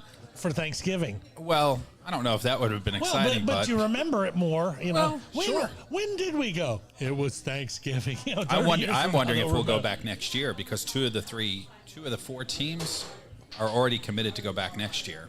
The strangest thing to me, though, was that it was sponsored by Big South, and none of the teams were from From the Big South. South. Big South, yeah. That's Were we strange. Big South when it was first set up? No, we were been. never Big South in basketball. Never. We were in Big South for football because A-Sun didn't have football. We were just talking about that earlier. Yeah. It's strange. Odd. And it's an odd thing. But who was the school? There was a school that came out where the coach said, we're never doing one of those 3-game tournaments, or those 3-team tournaments again. I can't remember. It was one of the bigger schools because they did another one, not the one in Canada. Wasn't UConn, was it? I don't That know. lost 3 out there? That was crazy. It may have been. They dropped from number 2 to 24 or something like that, or number 1 to 24. But I think for us, I am all for playing these really tough games early in the season. Right. Because with these 3 freshmen, we have to have them having some to get battle tested going into the conference. Not 'Cause- playing the Toccoa Falls and that right. stuff. Yeah. Yeah. And so I would rather be battle tested when we get into the conference games in January and February because we need the guys to have some really tough experience because if we want to go past the first game of the tournament, we're going to have that. No, you're absolutely right. There's not another sport where these tournaments come in handy, as far as my opinion on it, more than men's basketball. Because when you are able to see a Duke 3 weeks into the year and go, okay, we've got something to work for. And, that coach, I always talk about Saban and how Saban, if you screwed up on this Saturday, how he's got your attention all week now. Well, when you play one of those big teams earlier in the year, man, do we look good? Hey, by the way, do you think we'd have beat Duke still? No, Coach, that wasn't good enough to. Okay, well then we still got something to work for. So it is. Yeah, because in our conference, I don't know that we're going to have. We might, but I don't know that we'll have 2 teams go to the tournament. And so it really Very doesn't matter if unusual you for a conference lose too, a game, a non-conference game. It really matters what happens at the end of the season. Absolutely. And so that's really what we're playing for. We're not playing for non-conference wins. We're playing non-conference to get better so that we can win the conference. Not much different than the ASUN was. Yes. Yeah, maybe a little bit stronger schedule and conference, but not much. A hair where you knew the ASUN was never going to get 2 teams. Hypothetically, given a great season by 2 different teams and they both meet in the championship game, that loser might get a nod because we are Conference USA. Might be the 67th or 68th team. But probably, like you said, it's you're not getting 2. They're going to the NIT. Correct. Yeah. Yeah, but what I heard you saying earlier is it's going to be fun playing Liberty again, right? Absolutely. Yeah. I don't know between the Rutgers game and the Liberty game which one. I mean, Liberty was exciting. I'm sorry, and I was invested in Terrell Burden and The Thursday night game was better than the Saturday game. I mean, to me, when we won the when we won the regular season championship. right, Yeah. right. But this To me, game that's was the most different exciting because basketball game I've ever been to. right. This game's different though because I don't know the players as well as I did. I did. Sure. Liberty. I mean, I know a couple of them, but it's not the same. Yeah. No, and But it you're will never- be at the end of the season. I'm going to be all invested and all in. If you're a Ravens fan, you don't hate the Broncos as much as you hate the Steelers.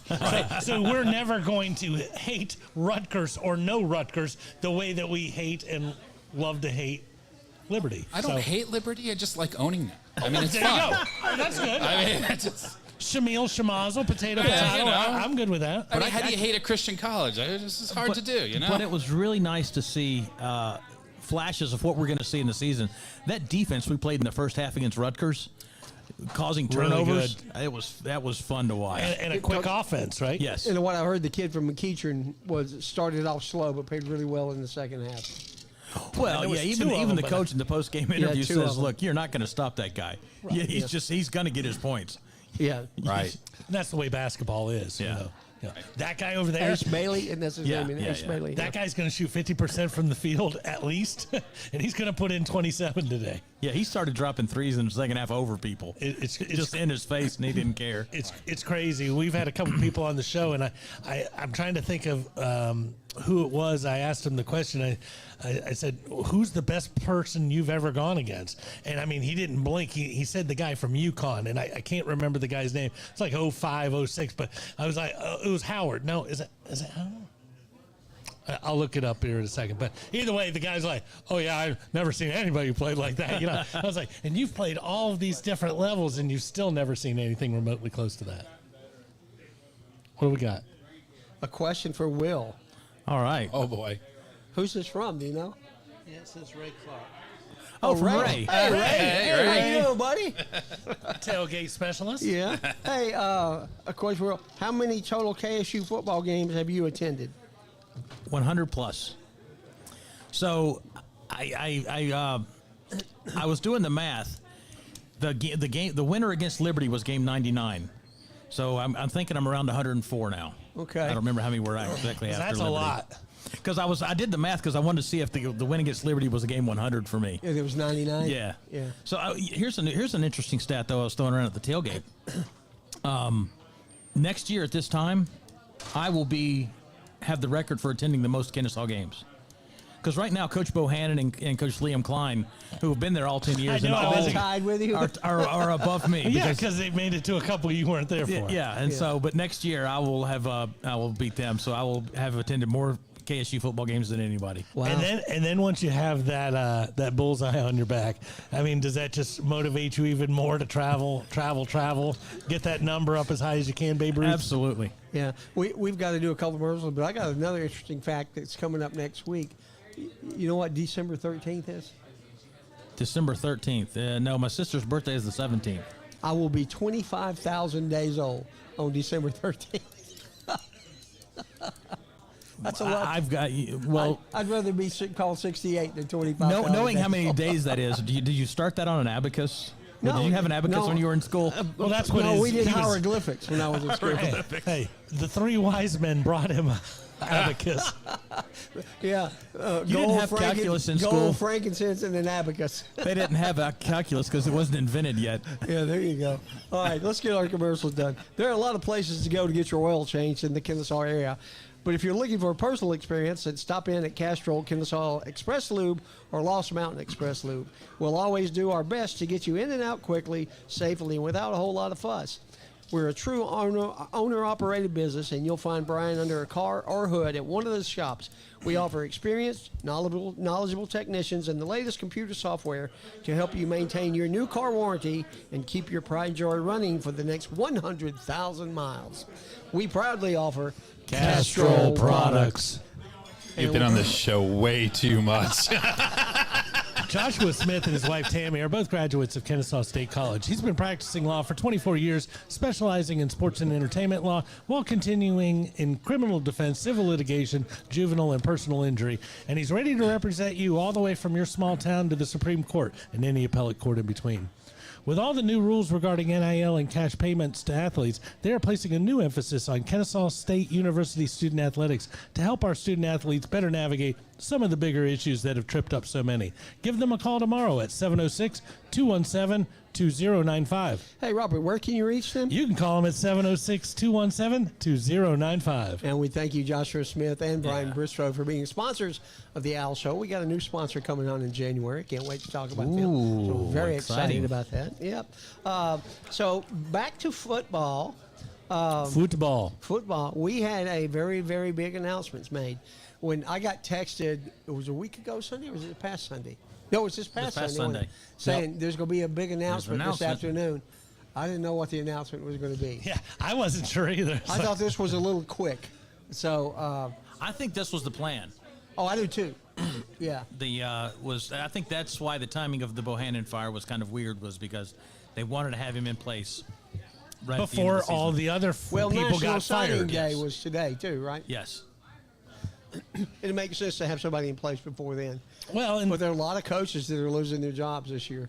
Wasn't it like 16? I think I saw I think Rick every Nippert. owl lost one, right? That's Yes, five right that's off five the bat. right Four, there. Yeah. Yeah, if you were an owl.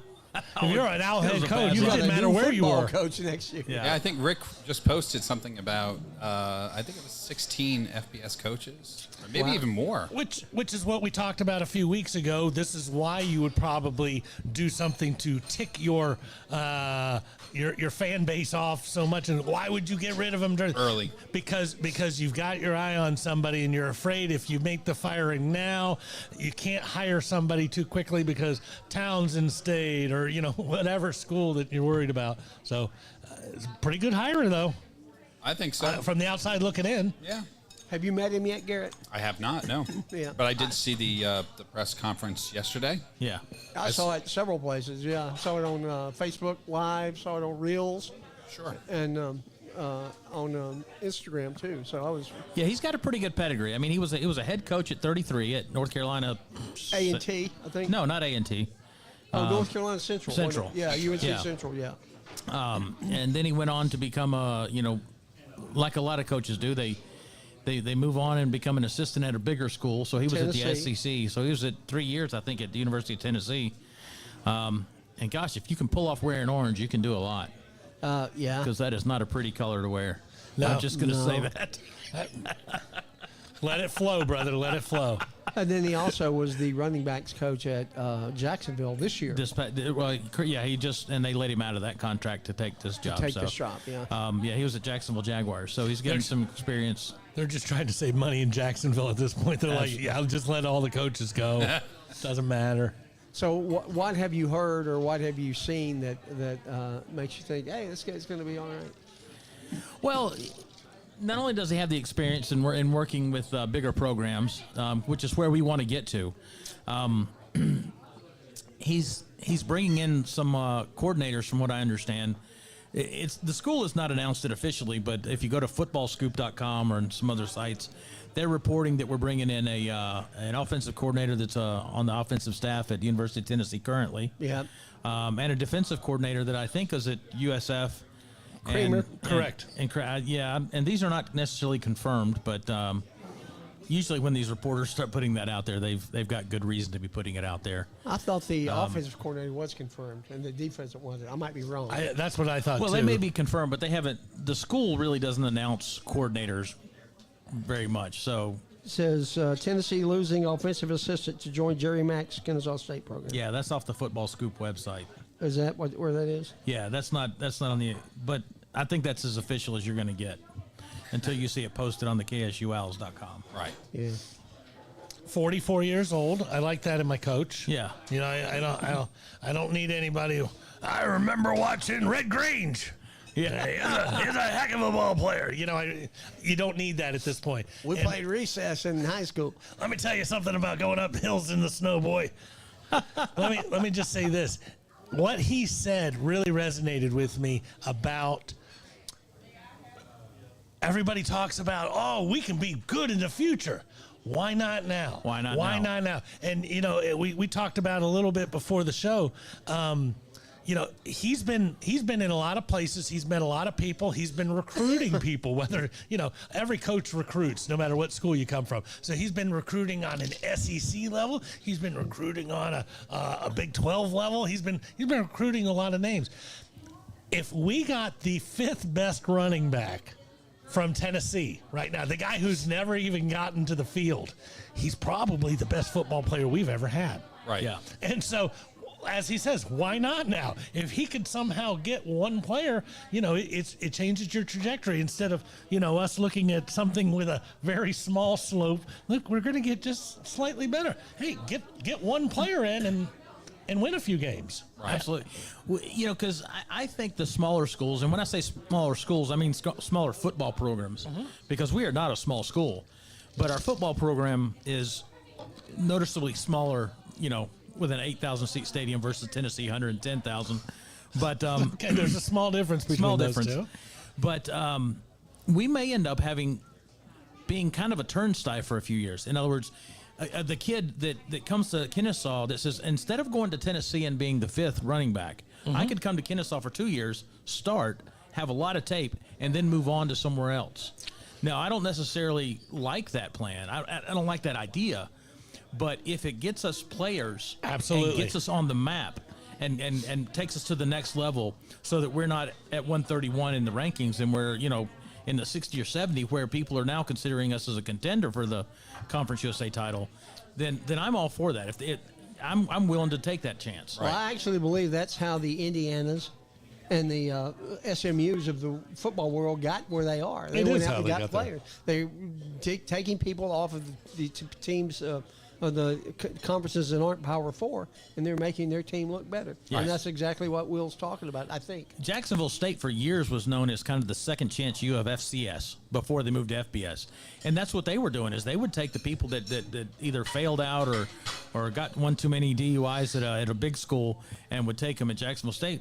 And I think we can end up taking some kids that might either need a second chance or want to start before they transfer and put us out there and get us some wins in the conference. Well, and we saw it last year when we got Coach Petway in, and I think we got a swing man in from West Virginia who didn't have a lot of opportunity to play. Yeah. You know, those types of opportunities with the portal, if you have a coach who embraces it and attracts it with whatever he's saying or the offense style that he's running, you know, I don't want us to be that school either, but if we get a guy through the portal, another guy through the portal next year, guy through the portal the following year, to get something going, to get some of those, to maybe you get a recruit, do it, you know. Yeah. And to me, what I've seen about this guy is he's an excellent recruiter. I mean, you know, I'll compare him again a little bit to Petway. Petway recruited in the SEC. This Yes. guy recruited in the SEC. That can't hurt you. No. When you, and we talked about this a lot, Will, sitting with each other at games. You know, I loved everybody that's been at KSU, the Chandler Burks and all these people, but this is finally somebody that's from outside the program. Right. That's somebody that come in and look at it from a more overall perspective, I think, other than just having a bunch of great players that I turned into assistants. And nothing derogatory about anybody that's been on the coaching staff. God bless them all for what they've done. I hope Chandler's going to stay on the staff. Don't know if it will or not, but it just seems like we've taken a step up. And again, nothing derogatory towards Coach Bohannon, because God, what he did is amazing. Absolutely. Absolutely. But, at the end of the day, when you look at what it took to get us 10 years into this program, I always talk about Coach Reeves for the Falcons. When he inherited the team, he had 19 wide receivers, no fullbacks, no tight ends, because all we ran was the run and gun. And he had to there was no team here. So, nobody could come in, 10 years ago to do, let me change this. Now there is a footprint, and we have, like you said, fresh eyes looking at it. Hey, let's do it this way. So I think this is a win-win-win all the way across the board. I really do. Yeah, and you had coaches that were trying to implement new offenses that they'd never coached before. Yep. Which was why it was never going to work as soon as we made that move to FBS. Yeah. And the move to FBS, by the way, we can talk about that too, is that some people said we moved too early. And I think we did move too early, but we had to either move then or probably never. Or 10, 15 years. We had an open window. We had a window to get in. We had a window. And being in Conference USA, doing the funky Tuesday, Wednesday, Thursday games is a paycheck. Absolutely. So just like a lot of schools go to SEC schools and get beat up to collect a paycheck, we're playing on a Wednesday night to get a paycheck. Not only that, it's exposure. Yes, and it's exposure, which is really the reason you have football. You don't have football just because you like it. It's to raise the exposure of the school nationwide and not just regional. I mean, we have 40,000 kids, almost 40,000 at our school, and we're still a regional school. Yeah. I mean, mostly. We do have a international. lot of people still think we're a community school. Right. Yes. Yeah. And so the reason we're doing football is to raise the exposure of the university, to increase the academics, the researches, and the grants and the things like that, so that people know who we are.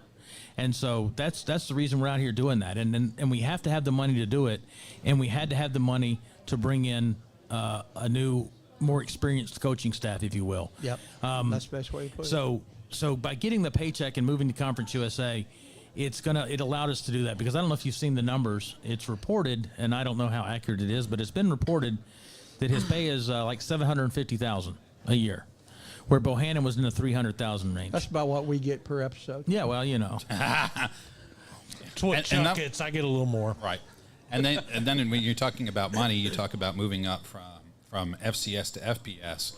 Right after we went into Conference USA, it went from $5,000 to $5 million. Yeah, that's why I was saying it would have been another 10 to 15 years and before it would have we'd taken us a long time to get that money. Yeah, you were dead on and all over it. Those opportunities, when they arise, it's not an open opportunity to join the Conference USA 6 months, 2 years, 3 years. Just whenever you're ready, come and join us. It was an opportunity right then, and we've discussed it. I know all of us. I think if we chose not to, I think Coach Bohannon is the coach here for probably the next 25 years. Yes. And I bet we win a couple natties. Right. How many we win, I don't know, but over the span of 20 years, which I believe he'd have been here for another 20 years, we're beating South Dakota one of those years. Yeah. Right. And You're talking about if we never went to FBS. if we ever went there, we keep the coach, we keep the program the way it is, and I think we're successful. But I think today, if you went around the country and put up our two logos, the Jackrabbit logo of South Dakota State and the KS, more people now know what the KS is than South Dakota State. I would agree with that. And that's the point of what we're doing. Yeah. And let me say, on that exact same note, when I type in KSU into Google, when I first started doing this show, Kansas they State. always thought it was Kansas State. Not anymore. Now there's a chance Google says, are you thinking about that little school in Georgia? Right. We're not little. That's right. Yes. But yeah. And again, that's a lot to think about. And while we're thinking about it, let's do a brain train commercial, can't we? Absolutely. He just can't get away from those. I mean, At Brain Train Centers, the fastest growing neurofeedback provider in the world, and I have some pretty important questions for you. Do you or someone you know struggle with focus and attention, sleep, memory, or other mood issues? Or maybe you just want to achieve more in high-pressure situations. Well, what if I told you you can unlock your brain's full potential and change your life entirely through neurofeedback, a drug-free and natural approach to negative moods, and it's backed by more than 50 years of research, so it's not new. It is safe for both children and adults as you retrain the brain to create new pathways. Medication may help short-term, but they don't address the underlying issues. Just as push-ups help your physical strength, neurofeedback is personal training for your brain.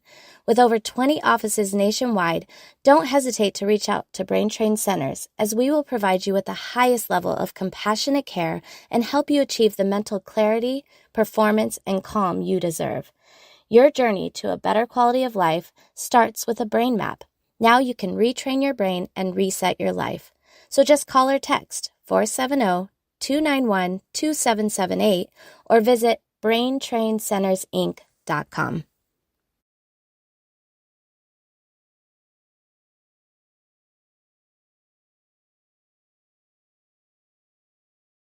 And we're back. Thank you, Meg and Melissa, with Brain Train, for being the sponsors of the Owls show here at fabulous Miller's Ale House on a Wednesday night. It's getting cold out there. It's almost Christmas. 3 weeks from today is Christmas. That's hard to believe, isn't it?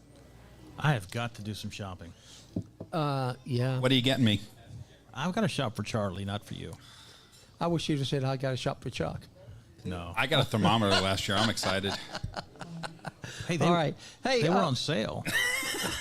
You can Maybe we get, could get them as sponsors. you can get a Yallometer on RyanHallYall.com weather. Hey, looking at some of this Coach Mack's resume. Oh, yeah.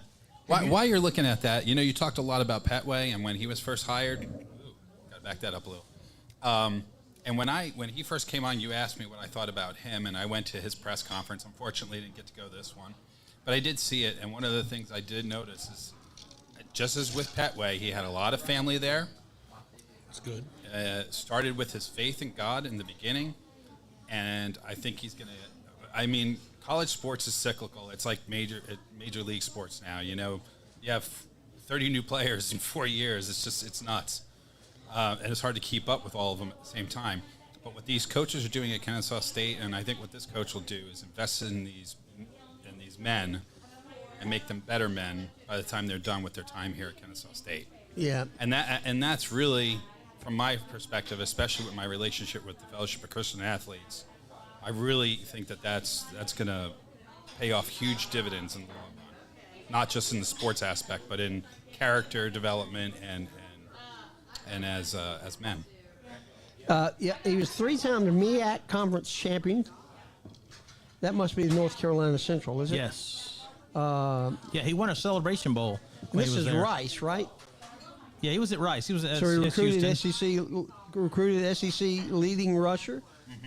That must have been at Tennessee. Yes. 2023 led the SEC in rushing offense when he was at Tennessee. Number one scoring offense in 2022. 2016 HBCU National Coach of the Year. 3 receivers over 40 catches, 500 yards at Rice. Over 3 years, 4 wide receivers, top 5 finish, season receptions. Looked like he was at Memphis, too. Is that Memphis? He was at Memphis, yes. He was at Memphis. He's the wide receivers coach back in 2011. Yeah. But, we always say, whenever you think of Rice, even not saying that we all memorize their schedule or anything else, right, but you think that's an offense. It was an offense. Are they good here? I don't know, but, man, they might put 40 up on you. So he comes from some great pedigree. Yeah. He does.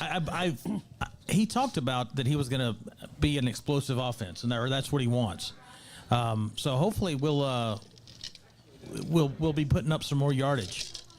Do you think any of the kids that entered the portal will now back out and stay? Yes. Have you talked to any that would? I know of one. Then that's a yes. That's a yes. Yeah. Yeah. I think there was a lot of kids that entered the portal just because it was a free option. Yeah. You didn't have the baggage of entering the portal because you weren't doing well, or any kid that, the way I understand it, the way coaches look at it, if you enter the portal on a coaching change, they don't take it as a negative. Right. If you enter the portal and the coach doesn't change and your coordinator doesn't change, they ask you, why did you enter the portal? And you have to have a good reason as to why you want to change. But if your coach is leaving, that's kind of an acceptable That's reason an to end the automatic acceptance. Yeah. I understand that from a fan's perspective, the old regime's perspective, but I don't know how the new coach. I think each new coach would take that a little differently. You know, hey, we want to come back because, well, you also wanted to leave my new boat 2 months ago. Right. I'm not sure you're who I want as this. So, Well, the so other it'll be option was interesting to see. the way they're not contracts. The way scholarships work is they're all 1-year scholarships. If you get a scholarship coming out of high school, you're not guaranteed It's not a 4 years. 4-year, right. You're only guaranteed that first year. And so some of these kids may not even be offered a scholarship for next year. And so they may be scholarship kids that are going to end up having to look somewhere else. How many kids? I know of at least 16. Is that the number that put into the transfer portal? It was more up to than 21 at one point. Was it? There's a couple that backed out, but And a couple are already with other universities. yeah, like Poodle Walker, I think is committed to Memphis. Has he? Yeah, Yes. and I know Ulrich is going somewhere, but I can't say where. Is that the punter? Yeah, that's the punter. Yeah. That's not Tom. That's not No. Jody's. No, that's the he's other one. that's the other punter. Yeah. That's Josh. No, but Ulrich, his family posted something online saying that they were looking to sublease his apartment because he's moving to another school. Oh. I don't know which school he signed with. I know where he got offers, Yeah. but I'm not sure, and I don't want to say online. Sure. But We don't want to have a scoop. No. well, I'll just say you might be happy. So he might be rambling down the road. Is that what you're saying? And he might be in the same kind of goldish colors. but it could be a complete wreck. it could do. I've been working on that one. Yes, I love Oh, that. so anyway, I don't know that for sure. I know that's one of the places he did get an I hope offer he's from. wearing a nice jacket when he goes down. But No, so- there's a lot of opportunities. It's very difficult. There was a kid at Kennesaw Mountain High School, Connor Liu, a couple years ago. He was an offensive lineman. He was a center. Miami fell in love with him. They got wooed every time there was a big game. They flew Connor and his dad down there, and man, this is the environment. And the coach got fired, and so you leave. He was done playing high school football, going to Miami before that coach ever got fired. Was it? It's not Shiano. Who's there right now? At Miami? Yeah, Cristobal. Mario Cristobal. Cristobal took the job and said, "Yeah, we don't want to do that scholarship offer that's been on the table for years." Well, Auburn's happy. Kid's a starter at Auburn at this point. But it's hard to say where this team goes or where our recruiting goes in the next 6 weeks. It's hard to say where anybody in the portal goes. I mean, Right. Well, I was just thinking outside of the portal. Yeah, but so many kids have just, in the last 2 weeks, I guess before National Signing Day, just put in the portal. A lot of quarterbacks, Arizona's, Iowa's. The kid at Iowa's, McNamara, that was at Michigan, and then he went to Iowa for a year, and now he's going somewhere Oh, how about else. this? The kid at Vanderbilt that did such a phenomenal job Yep. this year, he came to Vanderbilt From New Mexico State, right? because his coach was the offensive coordinator at New Mexico State and Yeah. came to Vanderbilt. Yeah. And so he followed him. So maybe we'll Who are we getting out of these schools? anybody at University of Tennessee want a new place to play? Right.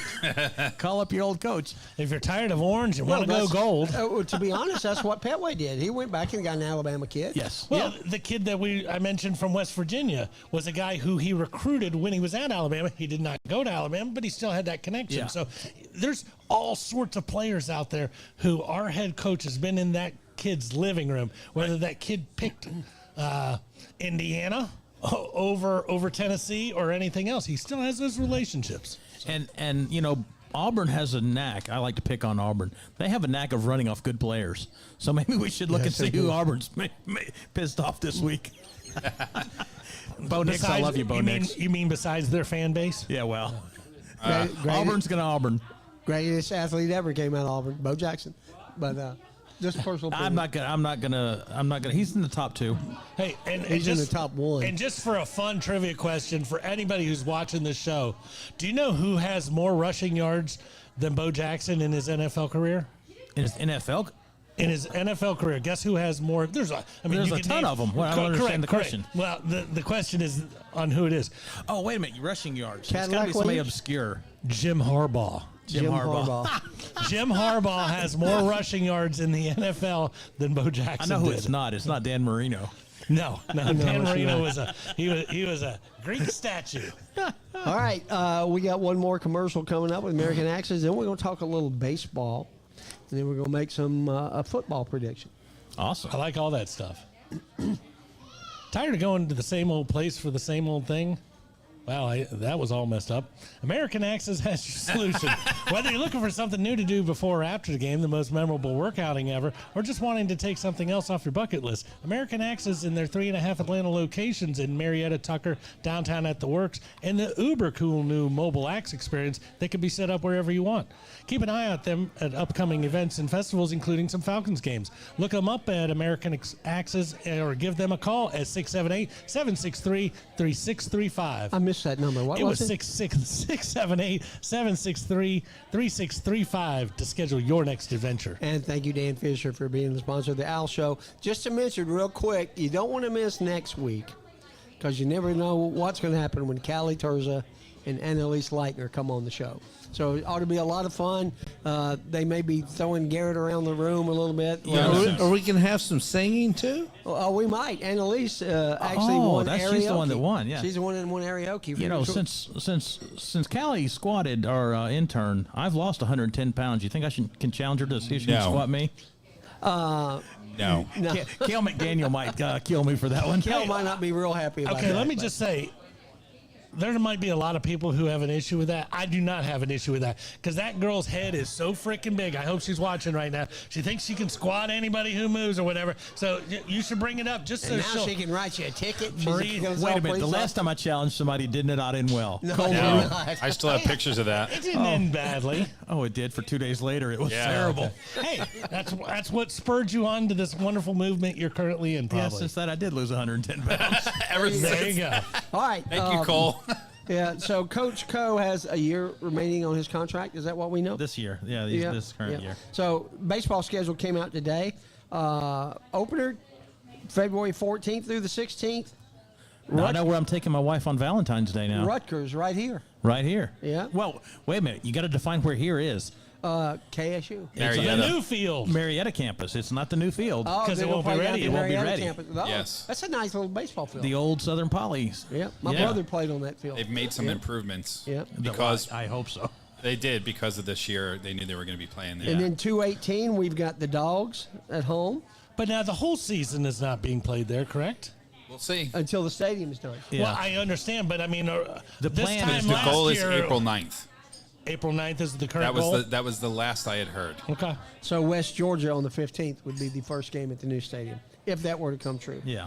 So we've got University of Georgia, then we have Mercer the next day, and then we have Columbia here, Yeah. Georgia State. I guess that's down on Georgia State. Then we Yeah, play that's at, down. at Samford, at Tech, at West Virginia, at Mercer, at the Citadel, at Georgia Southern. And that is Columbia from the Ivy League, just for the record. Yeah. Yeah. And then, I wasn't sure if it was or it wasn't, but it and then is. we got Western Kentucky for 3 days in here, and then Georgia Tech in here on the 25th. Yeah. Then they come here. Yeah. Yeah, and then Louisiana Tech. And I guess we start the Then we get into conference we pretty got hard and Georgia heavy. State, then we got Jacksonville State, Sammy Houston, West Georgia, FIU,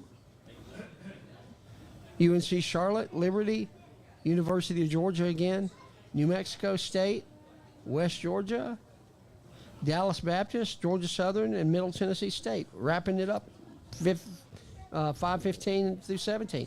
That's Walter not, Kelly that's Sr.? Not all the Conference USA teams, is it? There's a lot that aren't there. San Jose State and San Jose San Jose State's State's not Conference They're not. USA. We just played them out of oh, conference. that's right, yeah. That was not a conference game. but- Yeah. Let's They're- see. We got Middle Tennessee. Liberty's not in there. Liberty's not in there. Yeah, you're right. Liberties we're playing Lynchburg. We're playing them. I'm looking at the schedule. We're playing them on April 25th, 26th, and 27th At home. on the road. On the road. Yep. Are we not playing them here as well? Oh yeah, it is on here. I just saw it's a away game. It's Oh, an there we away go. game. Yeah, there we go. Sorry. Don't they normally go 3 home and 3 away?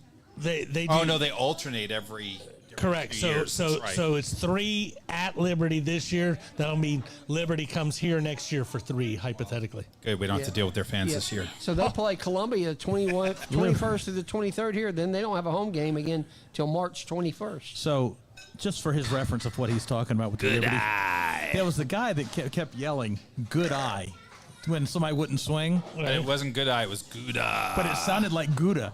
So every time You yell Or the cheese. other we one. would yell some different cheese like cheddar or Havarti. Havarti.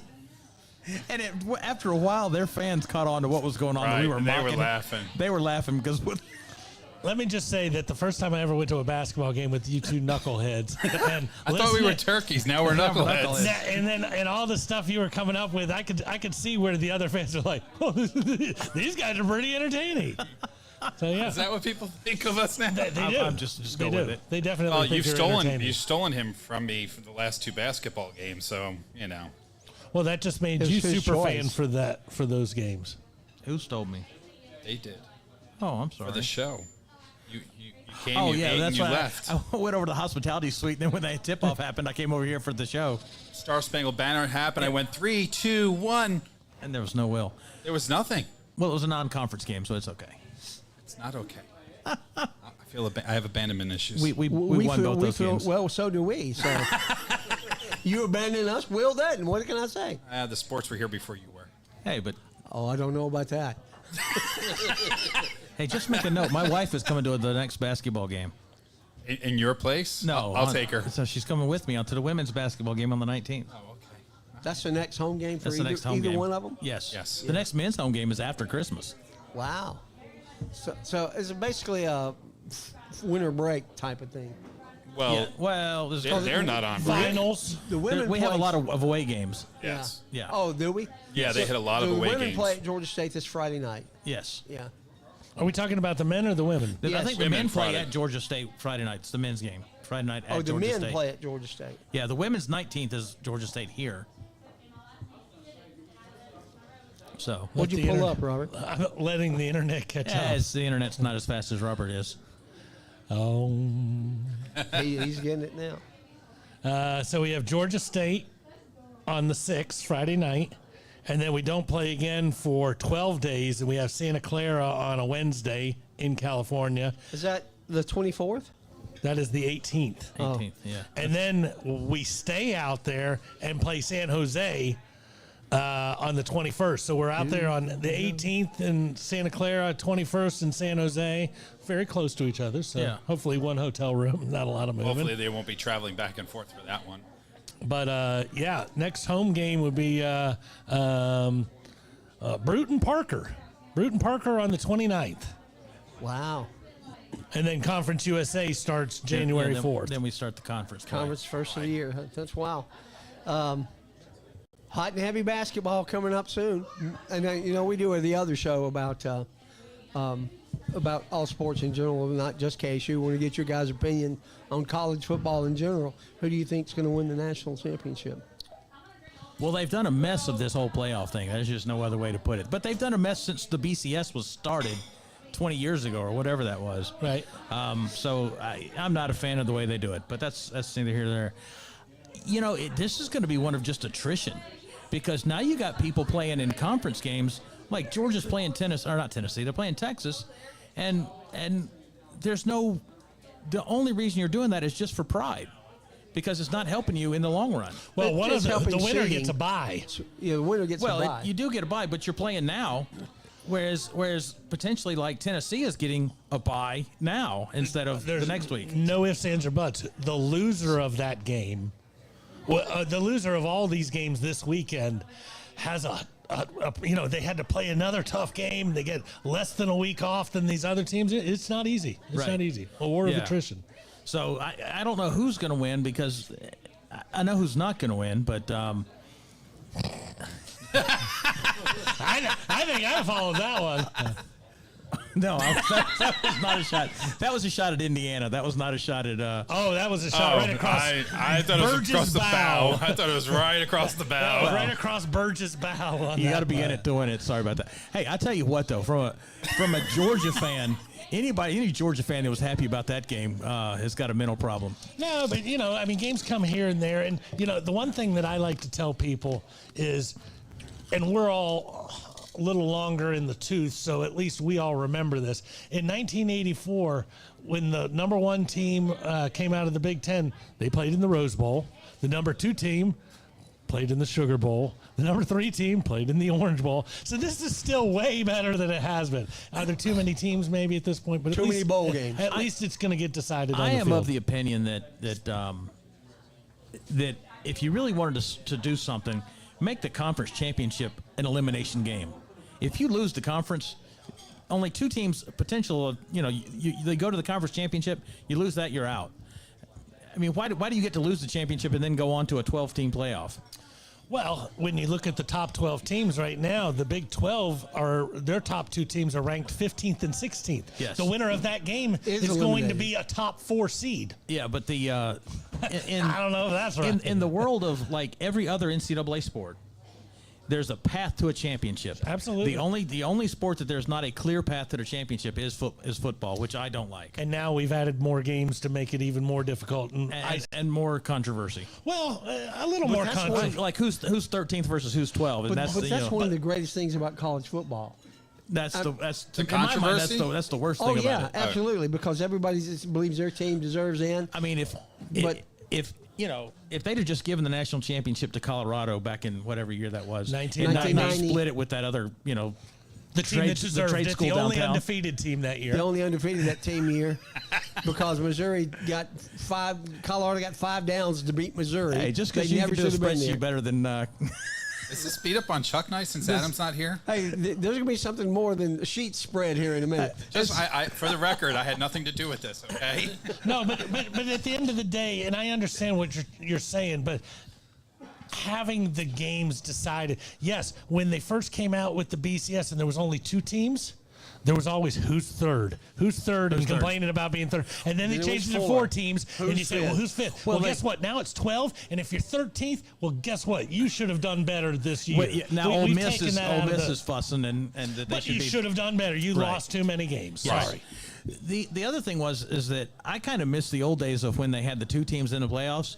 But when Bobby Bowden was still coach at Florida State, and they were like, well, you didn't beat this team as bad as you could. Well, the next year he started putting up 70 and saying, look, I don't care. I'm leaving my first string in, and we're going to put up as many numbers as we can to help that algorithm. And I don't know how often that happens, but it happened this past weekend. There Yes, was a it lot of did. teams that were getting ready to go into. We can't make anything else.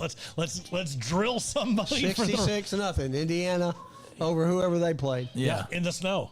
what was it? Who was it? I took the under in that game. I thought there's no way they're going to do that. Who was it they That played? would have been Purdue. Oh, Purdue, yeah. Purdue do. So who was the coach that came out and said, look, when I put my third string in, they're going to try to score because they threw a pass on somebody and the other team was upset Oh, about it. Purdue fired their coach today, too. Did they? 2 years in. Yeah. Yeah. But no, you're absolutely right. My third string, they work hard. They go to practices. They do these things. When I put them in the game, they want to play. They don't want Absolutely. to. They don't want to kneel on the ball. So It's just like when Get ready. when we're having a home game and we do our goofy thing at the end when we're up and we start chanting for Chuck Stone to go in the game. Right. We don't want Chuck Stone just to go in there and hold the ball. No. We want Chuck to go in there and start taking shots. Absolutely. Start taking Absolutely. threes because that's what's going to electrify the because crowd. that's what Stone does. He makes it rain down. There you go. Right. We love you, Chuck Thank you. You're welcome, but it wasn't you. Stone. It's not all about you. Never mind. Except Chuck, for when we're bashing Georgia Except when Tech. you bashing me. then That's it's all right. about We don't Then it's bash all about you. We just poke the bear a little bit because you like to respond. Speaking of poking the bear, who poked the bear this week in the picks?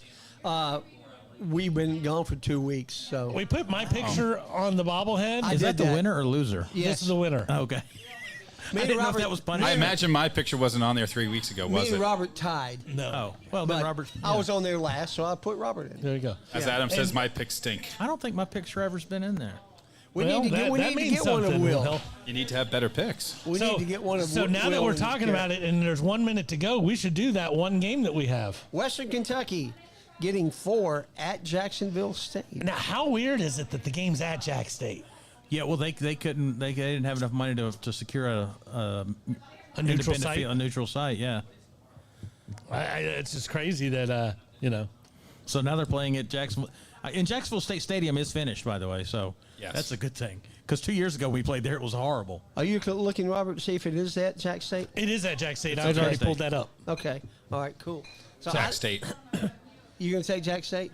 Garrett takes Jack State. The team I hate.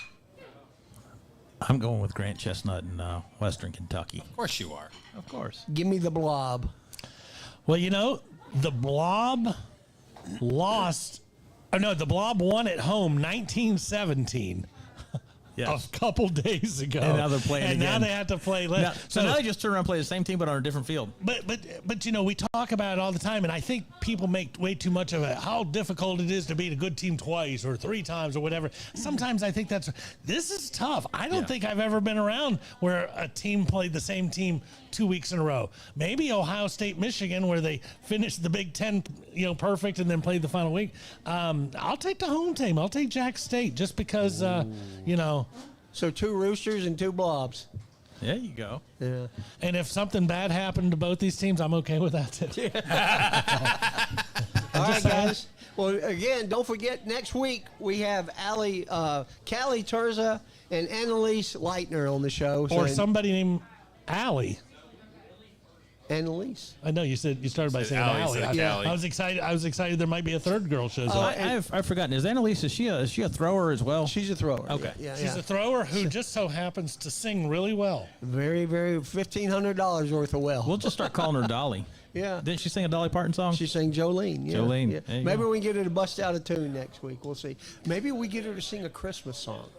That We would need to be fun. update the equipment for that. Oh, off of your Christmas list. Maybe Callie can squat her while she sings. We do have pictures It's time to go, isn't it? Oh, we're going to pick out a good song 801, now. 801, sir. Before this goes any further, All right, guys. Will, Garrett, thanks for sitting in with us tonight, guys. Love you both. Awesome. Guys, 3 weeks from Christmas. We don't see you before then. Merry Christmas. But we will hope to see you next Wednesday right here at Miller's Ale House. Go For the Owls. Owl Show. One more. Hooty hoo. Hooty hoo.